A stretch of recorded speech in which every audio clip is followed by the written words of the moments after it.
What up, guys, and welcome back to Thomas Reacts here on the 360 experience with myself, Thomas Mabaso. So guys, Julius Malema was recently invited to the Frank Talk with JJ Tabane, and at the event they had a lot of editors from different newspapers and different news organizations. So in this event, Julius Malema got a chance to talk about everything that the reporters wanted to ask him. So I think this video is very important as we are heading to 2024 elections, because personally I think this video quite demonstrates how Julius Malema is actually the perfect candidate for South African presidency, how well articulated he is, and the fact that he's not afraid to stand there in front of journalists and actually ask and actually answer questions that normally a lot of people would not be comfortable with answering. So guys, I got the video here with you, so I'm going to play the video here, so we are going to have fun. So guys, let's go. Ladies and gentlemen, the CSE of the EFF. Okay, I'm gonna give you my colleagues. Who wants to start? Let's start in this table here. Remember the rules, guys. So I'm giving you time. You ask your follow-up questions. The CSE will respond immediately before we move on to the next person, so that it can become more of a dialogue rather than a long-standing thing where he'll answer at the end. Oh, okay. Just introduce yourself as you start. Okay, thank you very much. It's Zondi Limbeji from the SAPC. Mr. Malema, there has been a number of events as well in the country currently, especially during this month of July. I think 2 years ago, around this time, yeah, it was bad. So, and the reason was obviously, I think it was related to the incarceration of the ex-president. So we saw a judgment, was it a ruling? I don't know, yeah, which basically said, I think when all is said and done, he needs to go back to prison. So given what has been happening and some of those sporadic incidents around the trucks, you know, so I'd want to hear your view around those matters. And then, of course, on the Mkhwebane thing, you issued a very strong statement, also following what the Constitutional Court said. Just perhaps that response on that one before I follow up.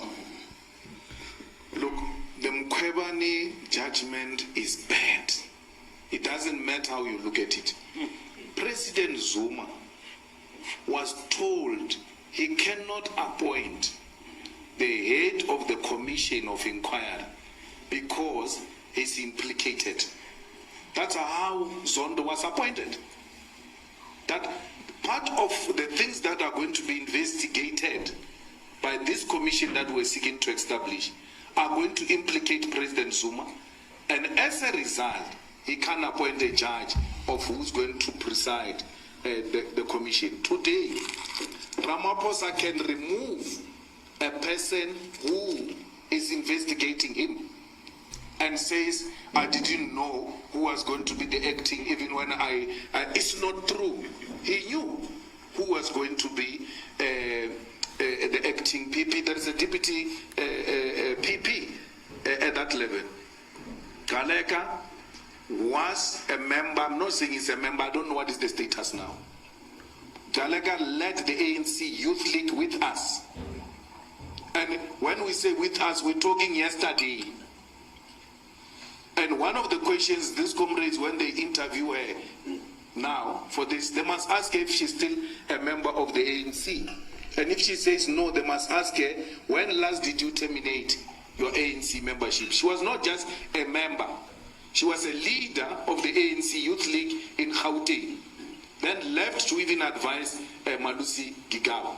Then you become an act and you exonerate a president, and then from there apply for that position. The reason why they say that position is 7 years. I hope she's not the one who advised Malusi Gigaba to make that video. You know that video? It's because you must not be influenced by the current leadership, because they know you don't seek anything after that. She's seeking something. She was not supposed to be the one presiding over that matter.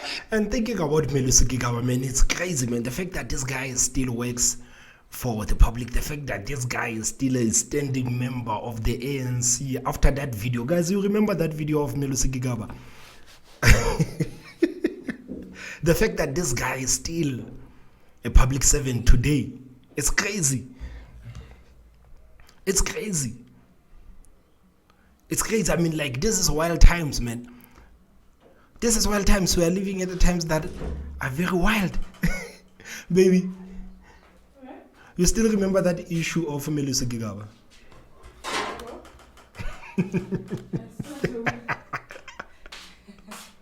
I hope you put, just imagine this in your mouth. Just imagine that, man. Just imagine a public servant going there live on the internet telling people that, imagine this in your mouth. Imagine this in your mouth, wow. Flexing his tontolosi there, man. And the fact that Melusi Gigaba is still there, man, it's crazy, man. After I saw that video, man, I thought the ANC was going to be done with him, man. I hope I'm not the only person. I thought the ANC was going to be done with him, man. It's insane. Imagine this in your mouth. Melusi Gigaba, where is he?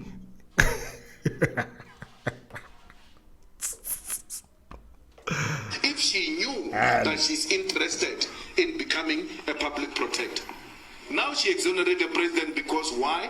She knows the president has got majority in parliament and is going to have an influence on who gets appointed as a public protector.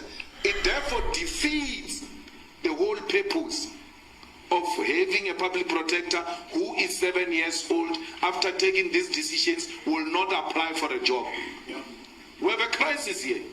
This needs to be looked into. A person has taken decisions now. He's now going back to apply. Does it mean it defeated the purpose of saying 7 years to avoid you taking decisions in favor so that you can be reappointed? So the court that took a correct decision. And the double standard that Julius Malema is talking about is something that you will never see on the newspapers, man. What Julius Malema is talking about right now, this is stuff that you will never see on the newspapers. And can you hear those reporters keep saying, I don't know if they are swallowing the salt or what. But these are the kind of stories that you will not see on the newspapers. And this is exactly why South Africans are so mad with South African media, man. If we have such blatant double standards, and I mean, like, this stuff is something that you will never read about.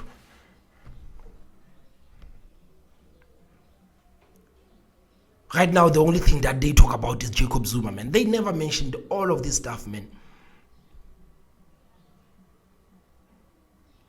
And like, it's elections, man. Just imagine, man, we have newspapers, we have news organizations, and these people are not being honest with us as public, man. So how is that not election interference? I mean, that is election interference, man. If you're not going to report truth and honesty about the leader who is in charge so that people can make up their minds, it's election interference, because a lot of people are still going to vote for the same people, not knowing what those people have done. And I'm sure it's quite frustrating to be in a position of Julius Malema, to know that there are so many scandals that should be out there. But if he doesn't do any press conferences, if there are no events like this, man, you will never see these stories online. Never. It's the Western Cape court. The president was emotional. The president stood to benefit from that. We respect the decision of the Constitutional Court, but we disagree with it. We disagree with it respectfully. And the decisions of the court are not alpha and omega. No.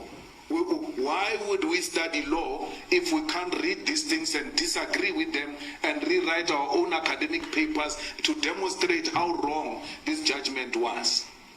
It doesn't mean we can't implement it. We simply do not agree with it. And two things happened. Galega, who wants to be appointed, exonerates the president so that he can be appointed. Maya, who's been nominated by the president something unprecedented. When he appointed the Chief Justice, he says, I appoint the Chief Justice and I will nominate Maya when this Chief Justice finishes his term. Yeah. What? Your career was party, Mama. You're going to be appointed. Where were fate? Where now the judgment? This is a wrong person. A person who said you're going to be appointed even before nominations are called upon. He was bribing him even before. He finished him even before. And these reporters, they keep saying, as if this is new information, man. This is not new information. These reporters, they keep saying, but they don't write about this stuff, man. They don't write about this stuff. They keep saying, but they don't write about it. We are in trouble. As South Africans, we are in trouble with the type of media that we have today. We are in trouble, I'm telling you. That if I behave, I'm going to succeed.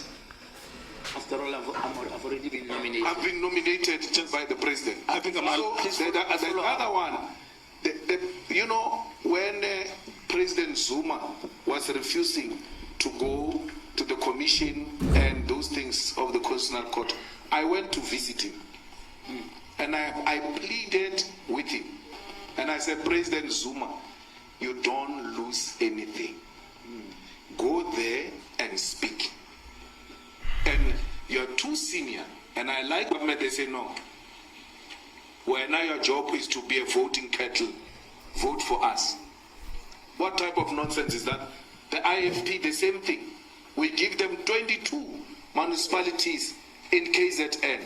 We later say to them, guys, we're here, let's see, mayor this side, the speaker this side, this way.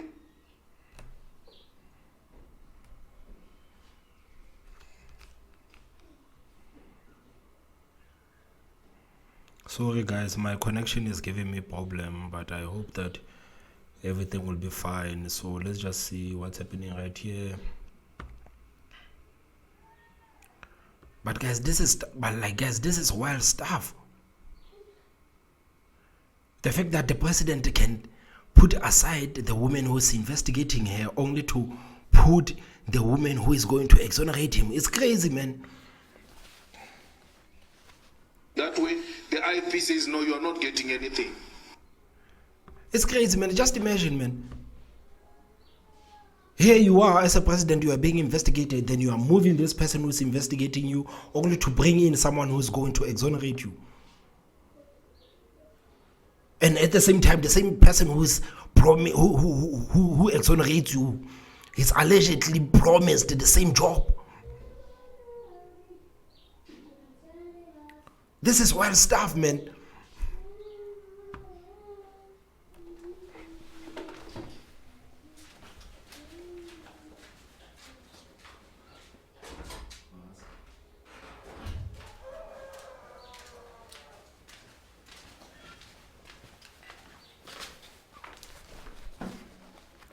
This stuff is crazy, man.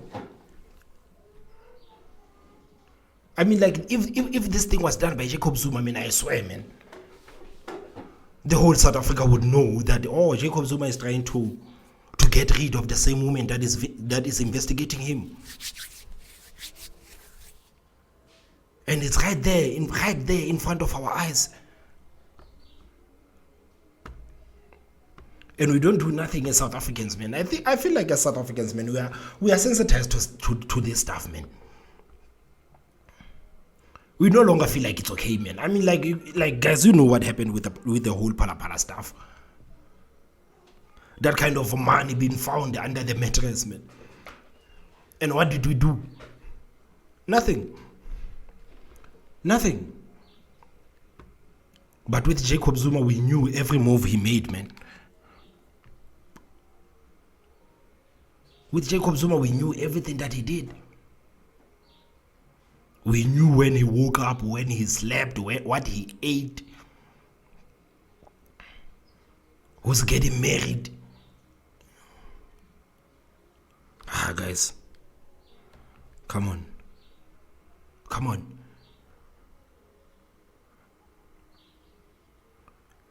So what are we going to blame right now? I mean, like, as generation today, like as today's generation, what are we going to say to our children, man?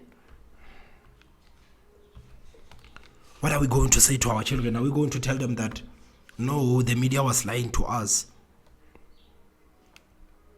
That's why we didn't say anything. Because our parents, they were blaming apartheid government, man. That's the reason why we did not have a proper education. That's the reason why a lot of us were killed. That's like they gave us a whole lot of reasons. But today, with this information out there, man,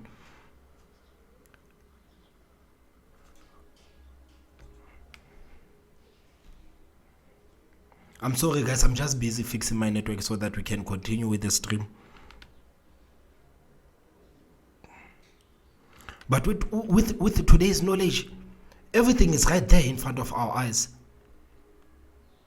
Everything is right there. We have all these televisions, we have smart devices, we have computers, we have tablets, we have everything.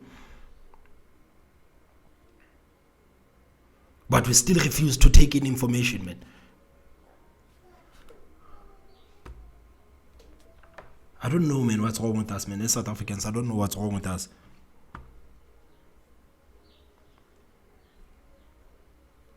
So hopefully this thing will be fine so that we can continue, man, because this is going to be quite a lengthy video. So guys, if you are sitting here with me, like, just bear with me 2 minutes so that I can connect this thing so that we can continue, guys.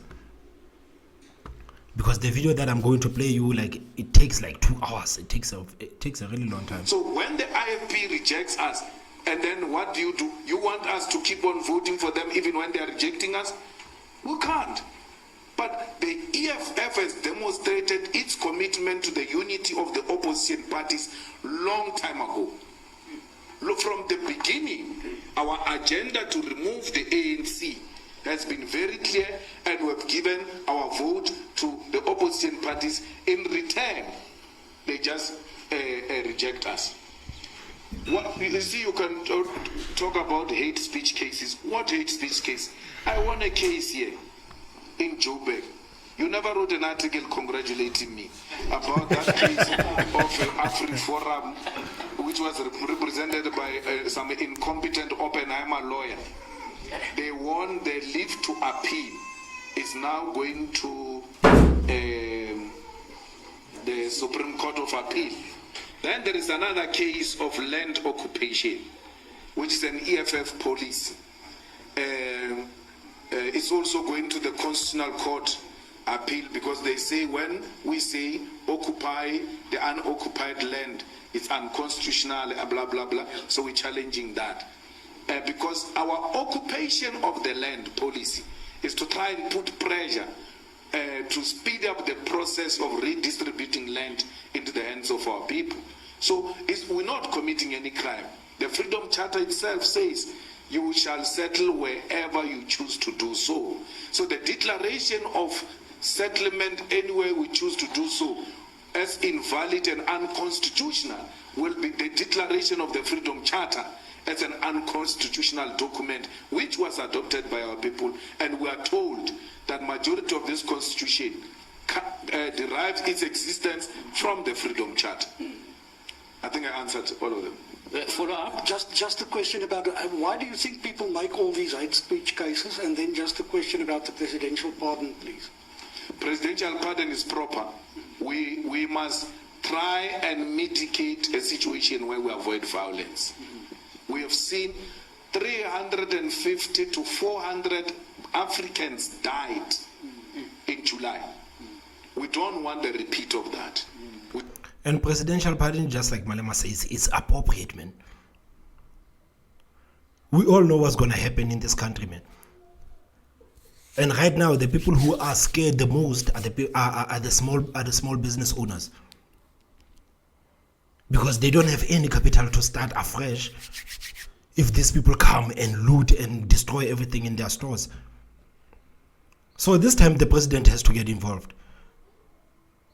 And guys, what is it exactly that are we benefiting from putting Jacob Zuma in jail? What is it that are we benefiting from putting Jacob Zuma in jail? The other day I saw the DA was celebrating there on Twitter, talking about now we are taking Zuma back to jail, and I was like, man, as an ordinary human being, man, as an ordinary citizen, I was like, how is this going to help you in a campaign? And I know that the DA is arrogant enough to go out there and campaign with this thing.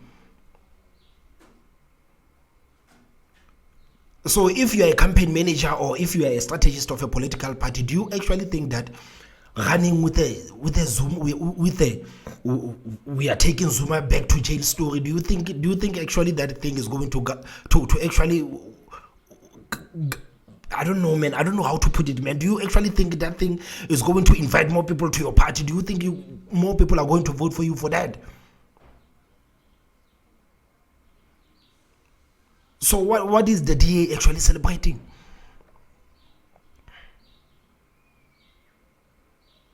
What are they celebrating? Zuma going back to jail is not something that any party can campaign with. Instead of winning you vote, it's actually going to cost you votes. Because like the one question is like, why?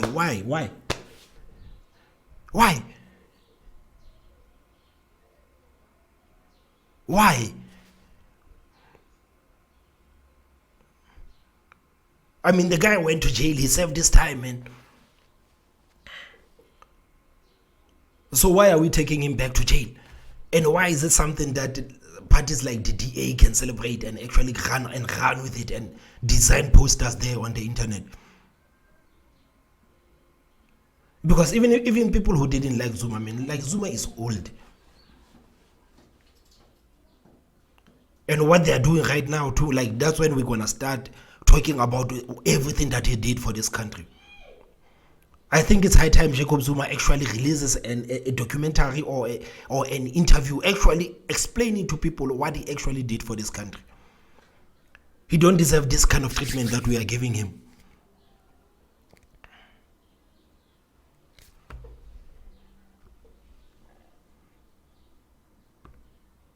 Don't. And if the president can intervene in the best interest of the country, that's good. Because he's not using the presidential pardon to pardon his auditor or his own lawyer or anything. It's not personal. It's for the cause. Zuma served. Zuma was released. He did not release himself. And therefore, we should respect that. The hate speech cases is to try and sidetrack the EFF. Yeah. There is an organization here in South Africa that thrives through hatred called AfriForum. Its existence is based on hate. They even remove our posters. They go and remove EFF rally posters with guns, carrying guns in baggies. We never remove anything of AfriForum. It's not a genuine cause. It's an act of hatred. Okay. You're happy? All right, let's move. Of course you are. All right. The name is Rems Mavote. I'm a podcaster. I want us to laugh a bit. You know, things can get too serious, but this is a very serious question. Congratulations on the 10 years. Aren't you worried though? I mean, could be 15 years. You could end up looking like Manguzu Telezi or Bantu Holomisa. End up going forever. You know, who is this guy, guys? Aren't you worried about that? Not at all. My intention is to leave politics at 55. I don't want to die a politician because I've been in politics from 9 years. I know no other life except politics. So when the sooner I leave, the better for me to learn certain things. I'm also in farming, and therefore I think it will give me a different perspective of life. We're leading with very How old is Julius Malema right now? That must take over the EFF at some point. So I've got an appointment with Union Building, and then from there I'm out of here. That's what he said. The other guy said the same thing. They had an appointment with union building. Never happened. So that's why I'm a bit worried. But I'm answered. No, but those ones were not going to make it to union building, especially the IFP. Its intention from its formation has never had a destination with the union building. It had a destination with a tribe. It wanted to be a Zulu party, and it has achieved its mission. Yeah. It was a cultural group which turned into a political party. They never had a vision of South Africa. Are you happy with your succession plan in terms of replicating yourself? Linked to that question. Well, the good thing with the student command, and if you look at the leadership of the EFF, Vuyani and Busnawe and them, they are graduates of the student command. So the ability of the student command to produce the second and third layer leadership of the EFF is satisfying. And the majority, if you go through all the presidents of the student command and you get to listen to them, and you listen to the leadership that gets to be produced by the regions and provinces, you sleep peacefully, because you can hear that the EFF is spoiled of qualified leaders. Yeah. And the good thing with the EFF is its emphasis on education. That because the biggest problem is the ability to just read with the understanding and be able to articulate that which you have read, so that you master the vision and the destination. The ANC people don't read. When we arrived in Parliament, they used to say we must call each other honorable members. We said, no, why do you say that? But no, it's in the rule books. And then we said, there's no such a thing. They paged from the first page to the last page. That thing was not there. They arrived there and found the apartheid whites who remained in that parliament calling each other honorables. And they thought it's by law, by the rules of parliament, that they must call each other honorable members. That thing of honorable members is not in the rule book. They say don't call each other by name. They don't say call each other honorable, because they know others may not be honorable. And Julius Malema is telling the truth, guys. I mean, like, let's be honest. There's nothing honorable about what's been happening in Parliament, man. You watch sometimes, man. You sit back at home, man, and you watch South African Parliament. It's a circus there, man. It's a circus, and the fact that these people, they keep calling each other honorable members. I mean, like, what is honorable about the whole South African Parliament? What is honorable about that parliament? I mean, like, people are fighting in there, people are throwing chairs, people are throwing insults, like, it's fight left and right, man. It doesn't matter whether the president is there or is not there, man. I mean, like, these days when we watch South African Parliament, you watch it for entertainment purposes. You are not actually watching this thing because these are elected members, then we want to hear the policies that they are driving forward. Nope. If you are looking to hear about the policies that your favorite party pushes forward, you will never get them at the parliament, man. You can watch parliament the whole day. It doesn't matter whether it's a presidential Q&A. It doesn't matter whether it's a commission, or it doesn't matter. It doesn't matter. It doesn't matter. On a point of what?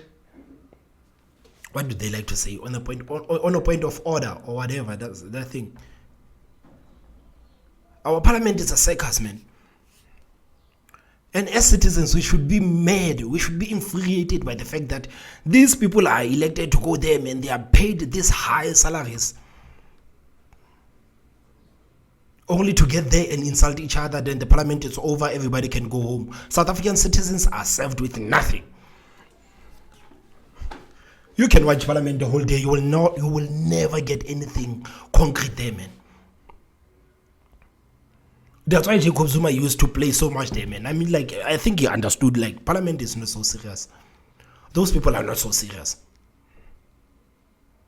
And it's a shame. It's a shame. Let's go. All right. Sophie. Sophie Mkwena from the SABC. I want to start with, I remember when that ANC Appeals Committee took a decision that Derek Hanagoma was correct to expel you. It was chaired by the current president, President Ramaphosa.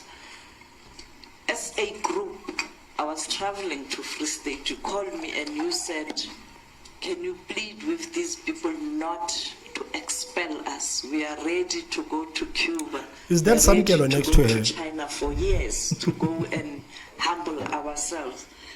And then you went to the late Winnie Mandela's house. I had to go back and do that story. Do you regret making that call, pleading that your membership shouldn't be taken? I remember Makaka was the one leading the call. Lamula, you were all together. You were on speakerphone. 2, in terms of your relationship with leaders in South Africa, not necessarily the EFF leadership, how is your relationship with other leaders, current and previous leaders? Because as a leader of any organization or an influential person, you interact with everybody. What is your relationship?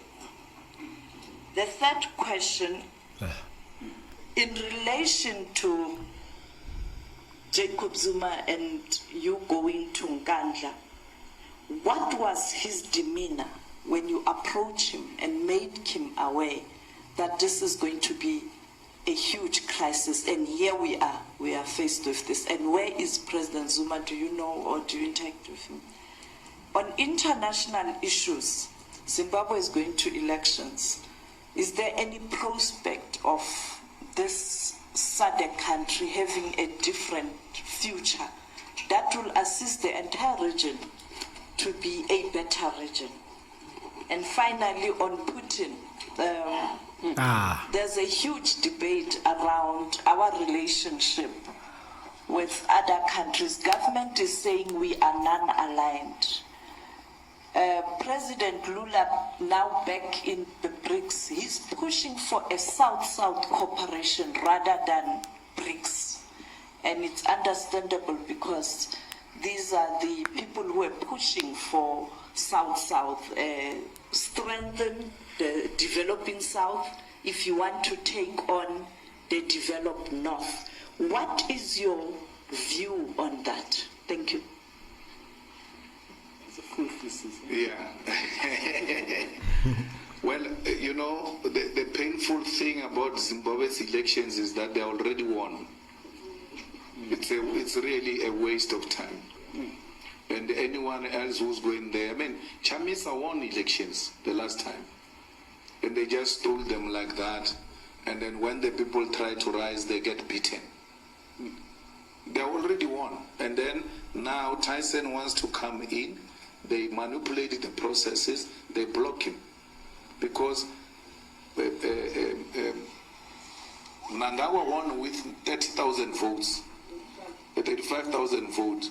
For you to get a threshold, for him to get a threshold, he got 35,000 votes. If Tyson comes in, he's likely to take not less than 100,000 votes, and Mnangagwa doesn't reach a threshold, and Chamisa doesn't reach a threshold, then it's a stalemate.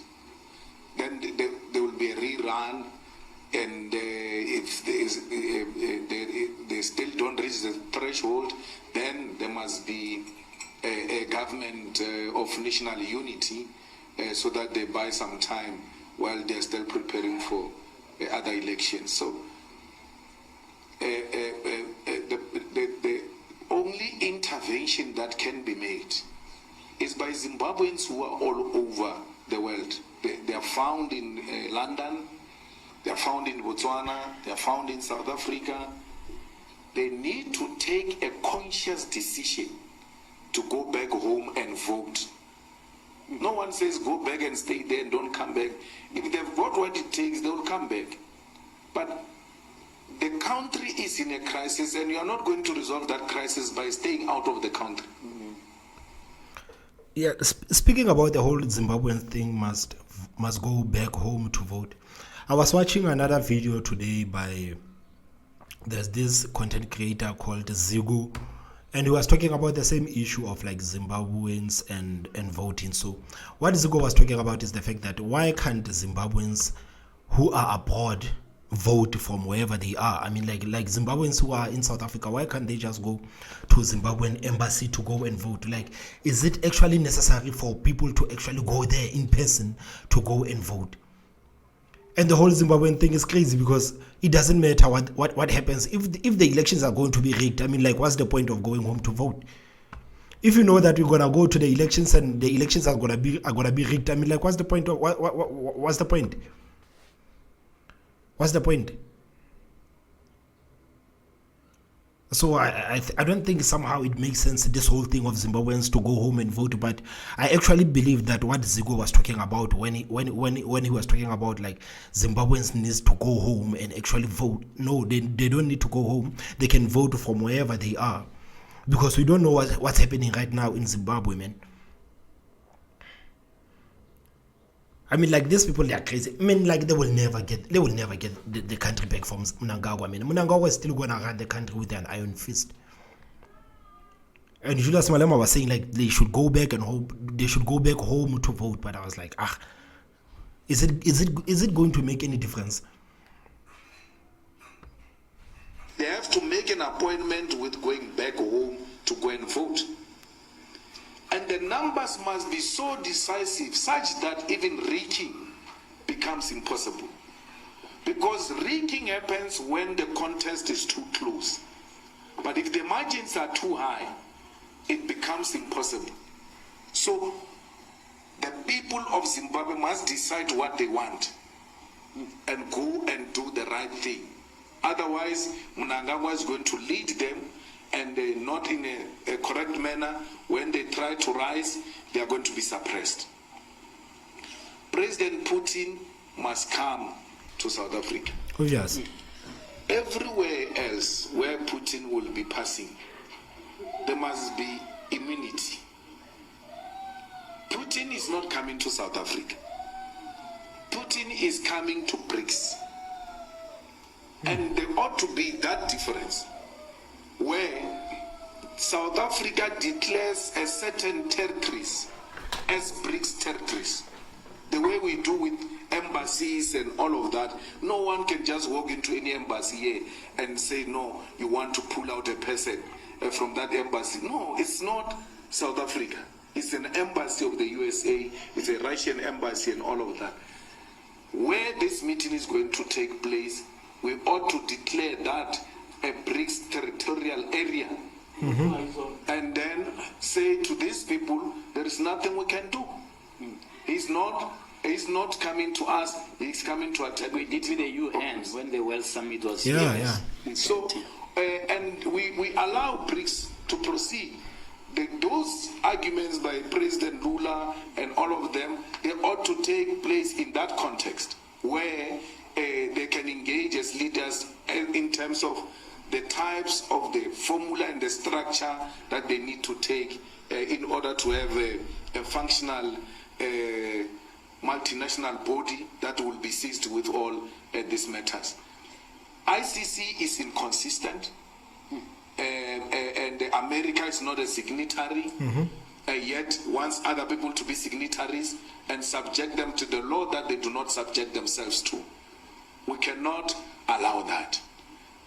So if we are going to continue with ICC without it being challenged, I mean, like, the United States have made it very clear that none of our leaders or our former leaders are going to be subjected to anything with the ICC. We are not going to send anyone there. We are not going to accept any warrant of arrest. We are not going to comply. But for some reasons, Africans and other people, they must comply to that. And the same ICC is being used by the United States. So how can they expect people to subject themselves to the laws that they don't subject themselves to? It's quite unfair, man. And it's crazy. South Africans should pull out from the whole thing, man. It's not working for us. All the African countries should pull out from the whole thing. It's not working for us. It's not working for us, man. It has has to be consistent in the application of its laws. They continue to make mistakes. Bushi, now Biden, in their speeches make reference to Afghanistan because it's haunting them. It's haunting them. Iraq is haunting them. Why did they come and kill brother leader here, Gaddafi? For what reason? So there was no need. So, and everywhere else they went in the name of peace, they left destruction. There's no mission they took which has arisen in giving sustainable peace. And therefore, we can't say NATO, it's a peaceful organization. It's a war organization. It's a war organization. And unfortunately, we voted for the destruction of Libya. And when we raised that matter in the ANC, and we raised it sharply in the ANC and disagreed with Zuma, that we were told we were disrespectful. We were told we are young, we don't know what we are talking about. That thing is haunting us. He comes to the Youth League conference, he reads half of the resolution of the UN. When Floyd completes the resolution, because Zuma said no, said no fly zone, and then he leaves it there. Floyd screams from the back and says, and any other necessary means. Because any other necessary means is the one that allowed these people to enter Libya and distract it. He doesn't want to read that part. And then he says to Floyd, inside the conference, because we're exposing him that you're not reading the whole thing. And China could not veto the resolution. Russia could not veto the resolution. Why? South Africa voted for it. If South Africa had voted against that resolution, China and Russia would have vetoed that resolution. Gaddafi will still be alive. So, and we spoke these things. No one will ever, I mean, people write books about nationalization, about things we spoke about, including Marikana. Documentaries are done, and then we just get expunged out of that history as if we were never there, giving a particular perspective which has been proven over a period of time. Because if you do that, you are legitimizing them. Look, I have no regret of saying I want to remain in the ANC. I've got no regret. I would have corrected the ANC from within. Because I've never wanted to form a political party, and I will never form another political party if this EFF expels me. It's not a child's play. You don't just wake up in the morning and then you say you form it. It's difficult. We are still forming it even now, 10 years down the line. I said to them, take my membership, suspend me for 10 years without occupying.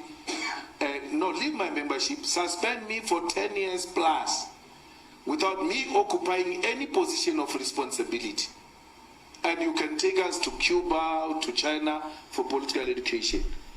Dariganokom suspended us for 5 years. Me 5 years, Floyd 3 years, Magata 1 year.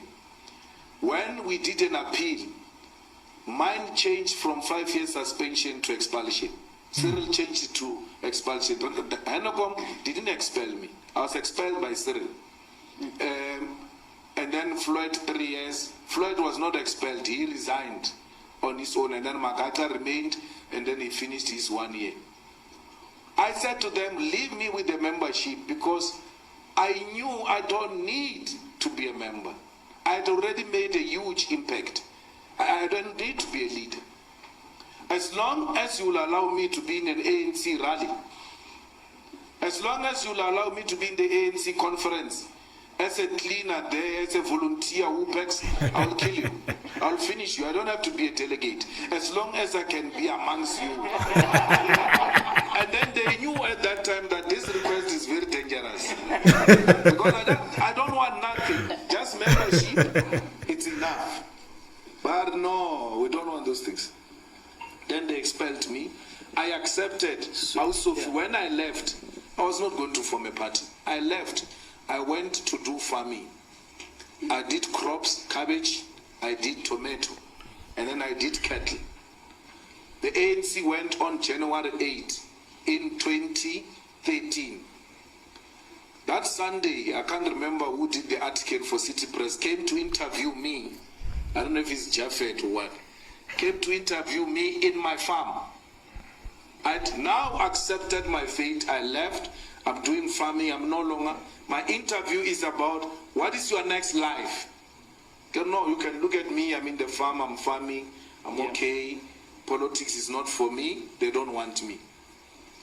ANC tradition is such that that Sunday of January 8, all front pages are ANC. But that day front page was me with the cabbages. And that thing irritated Praveen. Why is he still having a farm? Why is he still having a farm? Then they came to take my farm. And then invited me back into politics. That's why when a person says to me, no, they say I'm what? This thing they always say. Dictator, bro. Flip-flop. No, they're like this prophet of a church, like cult. Yeah, it's a cult. It's a cult. Yeah. A cult that goes home. Because a cult would have moved from the ANC and said, follow me. I've never been a cult. I left. And I didn't live with anyone. I never said to anyone, let's go and form a political party. I left and went to do farming. That's the reality of the situation. Now, you take the farm. That is the second thing I know. By doing that, then you invite me back into politics. That's why I'm back here. Have you forgiven Cyril? If next I've year forgiven everyone. you can work with him. He's a crook. I can't work with him. Oh my God! All right, let's But you didn't follow. answer my question on leadership. No, I'll do a follow-up. No, I relate with all political leaders. President Mbeki, I've got a very good relationship with him. At any time I can take a phone call him and go and seek guidance on this or that. He does the same. If there are issues that he needs, clarity from the EFF, he makes a call and invite us. The same with President Zuma. I missed President Zuma this Monday when he was leaving to Russia because we had our own war council. President Motlanthe and all political leaders. And I'm one person when I've got an issue with any leader, be it Steenhuisen, be it General Olomesa, Musi, or anyone, I take the call and I make a call and I sell my views. They can reject them, but I'm not shy to express my. All right, I've got to move. I've got to move. Let's go to this extreme. And there's been up here. Yeah. All right, I'll come back to you. Let me start. You're fine. All right. All right. No, I'll come back to you sometime because the SABC dominated 3 people from the SABC. It's dominated. This is now it's a monopoly.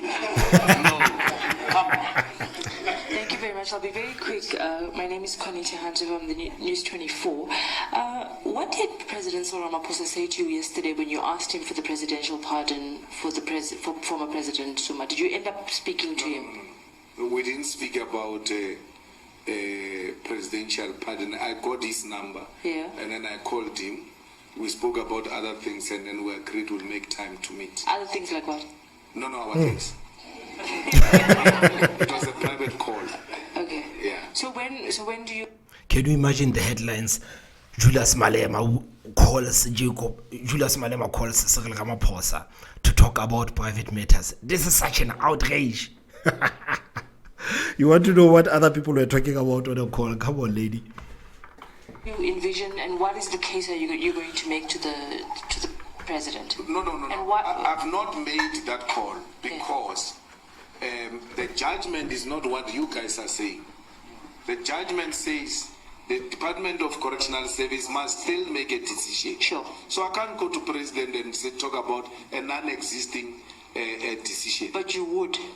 But if they say he must go back, But I will go to but him but and argue. That is not what the South African media is writing about, man. If you would have seen the articles yesterday, they were talking about Zuma is going to jail, straight back to jail. That's why I said we don't have media, man. I mean, we have like these people who have capabilities or what to write stories and push them out there in the public, and these people are not doing an honest job. None of them wrote about that. None of them wrote about the fact that the correctional services still has to go back. None of them wrote about that. They only said like Jacob Zuma is going back to jail. So what is it exactly that they are trying to achieve by the whole thing? So the South African media, man, I mean, it's dishonest. That's why Donald Trump used to say, like, that's why Donald Trump used to call these people fake news, man. This is fake news. This is fake news. I mean, like, if we don't have publications and news organizations that are going to tell us the truth, how exactly are we going to know what's happening in our country? Because a lot of us, we still rely on these people for information. So how are we going to exactly know what's happening in our country? Just like Julius Malema was talking about the whole Galeka and Ramaphosa thing. They don't write about that stuff, man. Even the court order, they didn't even report it in a proper manner. So what is it exactly that they are trying to achieve? Who are they working for?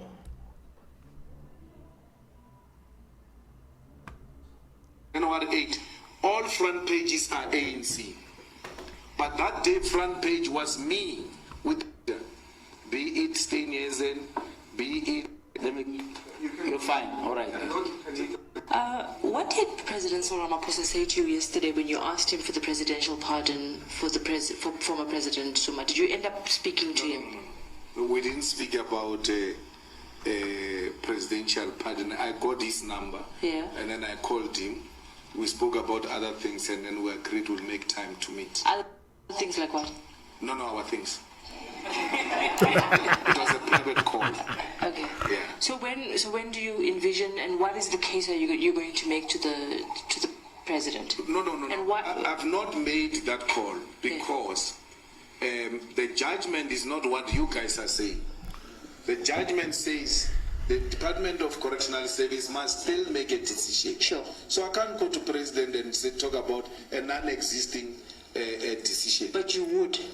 But if they say he must go back, I will go to him and argue my case with him that the guy is sick, the guy is old, his struggle credentials, his service to the public office, and the fact that he served time in prison, and fact that parole on its own does not mean you are free.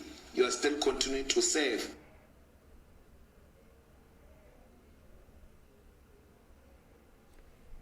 Even from outside, it's enough for you to give him a presidential pardon to avoid a possibility of instability which was experienced yesterday. I just have one very quick question. Yeah. You faced a lot of criticism at the State of the Nation address when the EFF, pounced President Cyril Ramaphosa was addressing the nation, and there's a sense of fatigue in society about the EFF sort of taking this kind of violent positions, whether it's storming stores or that type of thing. And we saw it, you've done it many times at State of the Nation address. You're 10 years old now. Like you're saying, you can pick up the phone and speak to President Ramaphosa. I mean, like, what fatigue is she talking about, man? What fatigue is she talking about? If the EFF goes out there and causes a havoc, man, I mean, like, these people, they actually represent how South Africans are feeling. So these people, they just want Malema and his party to sit there and pretend like everything is okay. And even when they are told things that they don't believe, they must sit back because there's some sort of fatigue. There's no fatigue, man. There's no fatigue. What fatigue are you talking about? And he's talking about in a society. Which society? I mean, if people were so fatigued with the EFF would have not been the only party that is going up right now. For the past 2 or 3 elections, the EFF has been for the past 2 elections, the EFF has been the only party that has been rising in numbers. The DA and the ANC are going down, while the EFF keeps growing. So this lady talks about the fatigue. Which fatigue are you talking about? Don't you feel like the fact that these people are causing havoc whenever they feel necessary, it's actually like gathering people for them, because they're actually representing how people are feeling? Because it's not like any Tom, Dick and Harry can get into parliament and actually tell Ramaphosa what they think.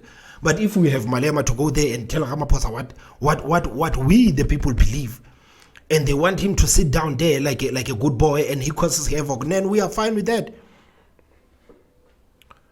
The people are fine with that. So there seems to be a disconnect between the political maturity that you have when you engage with political leaders, and then what the theatrics that we see on television and what South Africa sees. Can you just reflect on that a little bit? Thank you. It's a protest, and it has got no formula. If you have not been to the picket lines, you will know that protest. You will not know that protest does not have a formula. Parliament is the highest stage of protest. When I climbed on the stage, I carried with me a placard, and I was going to silently protest on the stage. It is permissible, it is allowed, for as long as it doesn't have the party logos. But because you want to define how people should protest, you have a problem with how the EFF protest. I can talk to President Ramaphosa on the phone. I can greet him on the phone. I remain an opposition member. I've got my right to still protest. And that's maturity of politics in South Africa. There's nothing violent about that. And in most cases, once the EFF does what we did in Parliament, you are guaranteed to see another parliament doing the same thing that the EFF did. You need to ask yourself a question. Which rules did they break in Parliament? If we have not broken any rule, why do you have a problem with that? We are still members of Parliament. We are not charged, because there is no rule we broke in Parliament. And then once there is no violation of the rules, you can't say no, it's a problem. I mean, the other day I said, in the EFF we encourage people to donate 95,000 below the threshold. And then the journalists call around, yeah, why do you do what you are doing? And I said to the spokespersons, tell them you are not violating any law. You are saying to people, comply with the law. If you say on 120 zone, Floyd, drive 119, why would a traffic cop stop me and ask me, why are you driving 119 on 120? So they just, even when you do something that is illegal, because it comes from your mouth, they want it to sound like it's illegal. If John Steenhuisen had done that thing I did, these questions were not going to be asked. So John, even after that day where we now... And exactly, that's how these news organizations are trying to portray you. They are trying to portray you as this unruly dictator who wants nothing but to cause chaos in this country. That's why she asked you that question, man. That is the exact reason why she asked you that question, because she wants to portray you, Julius Malema, as this unruly dictator who wants to cause chaos in the country. She can't even accept that sometimes you have to be mature and sometimes you have to protest. So I don't know what she's talking about when she talks about fatigue. Resorted to taking up the placards, and it is because they said no one is going to speak now. It's done. You're not. Then we decided, okay, since you're refusing us to speak, we take out the placards. We are going to protest in silence. Then they pushed us out. What happened? Which media wrote about John Steenhuisen speaking after people were chased out, told not to speak, and they insisted on speaking? John spoke. You know what saved John? The color of his skin. You look at how the ANC treats the DA in Parliament and treat the EFF. John, if he does the same thing that they said we can't do, they dare not touch them. They love their whites like that. Okay, Juanita, you're happy. All right, let's go this way. Yes. No, go on. All right. Thank you very much, Mr. Malema. My name is Lukhan Khalad, Newsroom Africa. Sir, I've heard you in the past speak about the relationship between the formation of the EFF and the relationship with the Marikana massacre, and how closely aligned those two are. Now, for the bulk of my career, I lived and worked in Cape Town. I only moved up last year, exactly a year ago. Last week, Tuesday, I had the opportunity to travel to Marikana to go and do a site visit actually there. And we went and we stopped the car. And, you know, I was surprised at we were able to literally just drive and park our car on a space that should be a sacred space because of 34 people were massacred on that space. And we parked, and I didn't know that we were actually on the space. I had to ask around as to where's the site. And then people said to me, no, this is, you actually on it. And the thing that struck me while I was there is a conversation that I was part of, and you mentioned the relationship between the EFF formation and Marikana.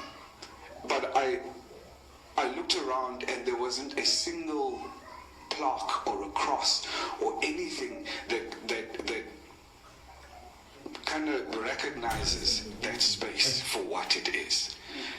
And there's a bit of a disjuncture for me there, Mr. Malema, because you speak so well about speaking for the African, and yet at that, on those hallowed grounds, if I may refer to it like that, the EFF hasn't done anything to memorialize those lives that were lost there at the guns and at the hands of the state.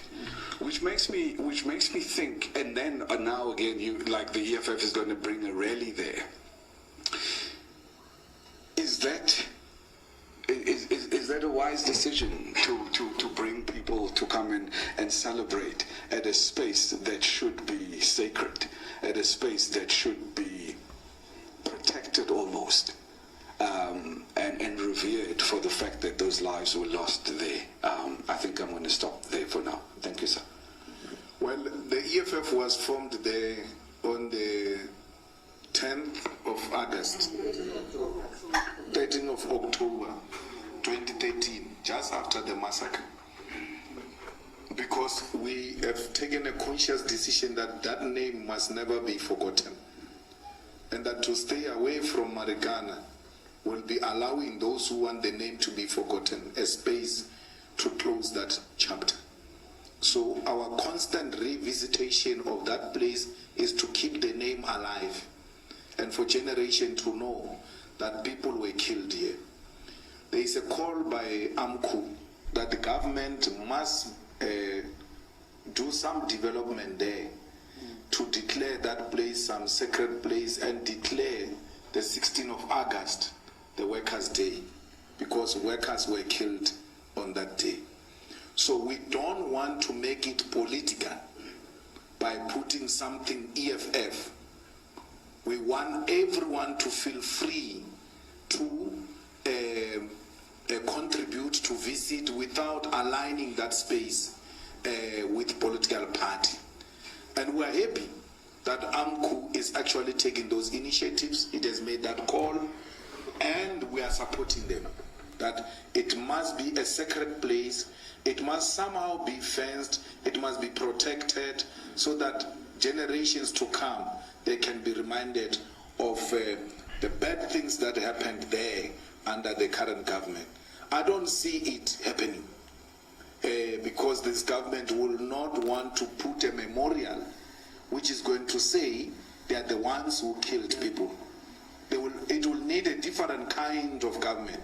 These things that we are talking about with JJ, about the cardinal pillars and this and that, part of the demands would be, we need that place cordoned off, and some particular memorial put with the names of those who died there, for generations to come to know that one thing terrible happened here and it's not worth forgetting. So our going back there, firstly, is to just retrace our steps, because that's where we're publicly launched as the EFF. But secondly, is to keep the name Marikana alive. And then, if I may, so yeah, I noted you will come to. Do you want? And the ANC has had many press conferences. I mean, like, I can't even remember how many times Fikile Mbalula has spoken in media about this, but I've never heard these people ask him that. Why don't you go there and make a memorial there? They don't ask ANC these questions. So why are they asking Malema these questions? So why don't you ask the ANC the same question? Like, guys, go there and make this memorial and just admit what you have done and let's go. So why is he so comfortable asking Malema this question instead of like asking Mbalula this question? I'm going to give it to you. All right. If I may, Mr. Malema, and then let's then talk about the issue of justice, particularly for those minors. We have seen over the past few years almost, just the lack of justice that has, people who were intricately involved never being held accountable for the lives of those minors. And it seems to me that unless we really deal with that issue of justice, the issue of Marikana, it's always going to become this very sad moment in South African history. But yet, again, people never being held accountable. I mean, you and I have had separate discussions around, apartheid-related murders and all of those kinds of things. But this is an incident that happened under the watch of the African National Congress. And what does the EFF, what can you do, what will you do in terms of ensuring that the people that were responsible for that massacre, which is not very different when you compare it to Sharpeville, it's basically the same thing. But what do we then do in a democratic, constitutional republic to hold those people accountable for the lives that were lost on that day? Thank you. I think one of the things people don't know, Floyd, is that when those workers were arrested, they were taken out of prison by us. We got them lawyers, took them out of prison. The first memorial service of the Marikana massacre was organized and paid by us. And all those people who spoke, they spoke on our invitation, including. But this guy, at the same time, this guy is a journalist, man. This guy literally said Malema hasn't done anything. He said Malema hasn't done anything. So how is it possible that this guy is a journalist from Newsroom Africa, such a big news outlet, and this guy doesn't even know this stuff? Then he goes out there and says like the EFF hasn't, and Julius Malema and the EFF, they haven't done anything. This is the kind of media that we have in South Africa, man. If the EFF have done so much to help those people of Marikana, if they've done what they've done, and the fact that they are not even the ruling party, but they've done so much for the people of Marikana, but a Newsroom Africa editor goes out there and says the EFF hasn't done anything.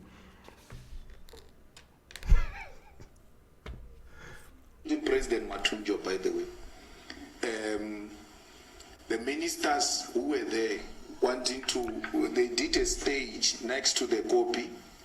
We did a separate tent away from the copy. And the workers abandoned that stage of the ministers and came to us. And then the ministers abandoned their own stage and came to us. And then we told them, you're going to sit on the third row because we don't want people to see your faces. You are responsible for what happened here. From there, we got the lawyers to go and take the names of all those who were in hospital because they wanted them to be compensated. So, Dalimpofu, Andres, there used to be a lady as well. We put those lawyers together. And then I opened the case at the Marikana police station against Cyril, against Susan, against Natim Tetwa, and Pierre. So I've got a case number. And so they may try tricks now because it's them who are in power.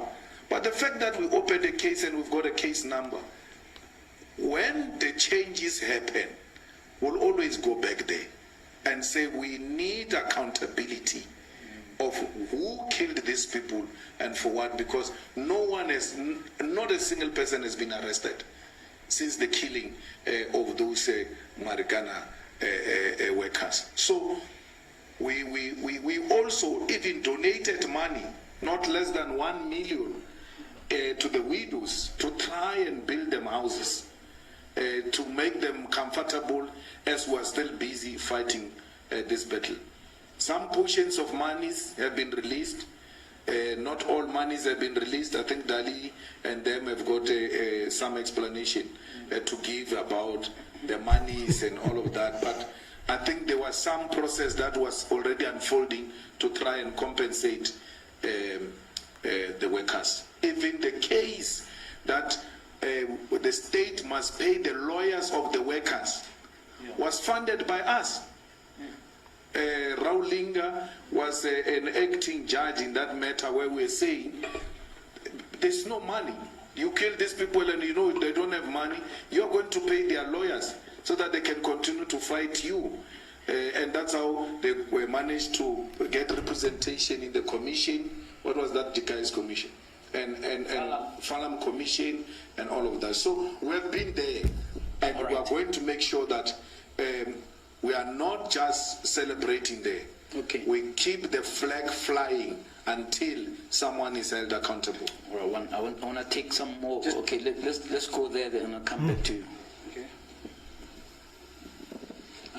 Good afternoon. My name is Kofi Kwaku. I'm with the Center for Africa-China Studies at UJ. 3 quick points. The first 2 are questions. The last one is a request. Now, it's less. The request is going to be less political. The first one is I would like to piggyback on what Ms. Mokoena of SABC talked about. Next month, there's probably on the geopolitical calendar one of the most important events in the world, which will be shaping the rest of the world.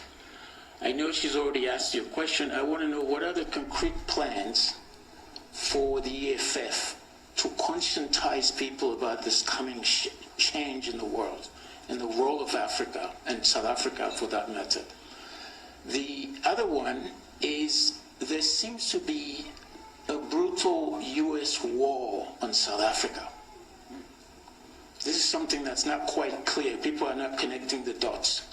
And there are many events that are telling us this. The first one, of course, is the U.S. ambassador's arms sales allegation and pressure on South Africa. The second one.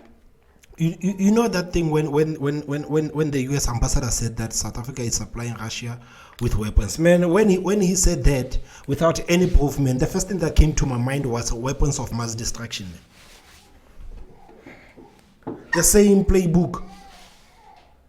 The weapons of mass destruction. That is the first thing that came to my mind after that liar of a U.S. ambassador said that South Africa is supplying Russians with weapons. So So they didn't learn any lesson from Iraq. They didn't learn anything from Iraq. They still applying the same rules. They still play the same game. Accusing other people of having such weapons, accusing others of supplying others with these weapons, accusing this person of being a dictator. I mean, like, they do the same thing over and over again. Is the AGOA, trying to get South Africa out of this AGOA deal and force South Africa to lose preferential trade treatment with South Africa. And the other one is, there are many others, but let me probably stop there. But maybe I should. South African passports, there are 2 languages. If many of you remember, there's English and French. My question is, what is French still doing on that passport? Can the I have my passport here. Where's my passport? Serious matter and find it.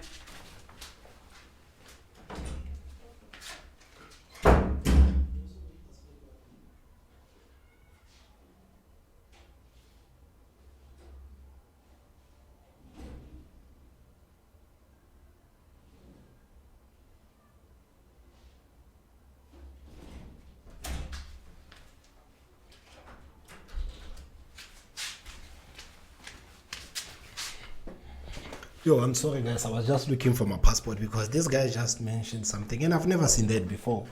So I don't know where is my passport, but I'm going to look for it. Damn.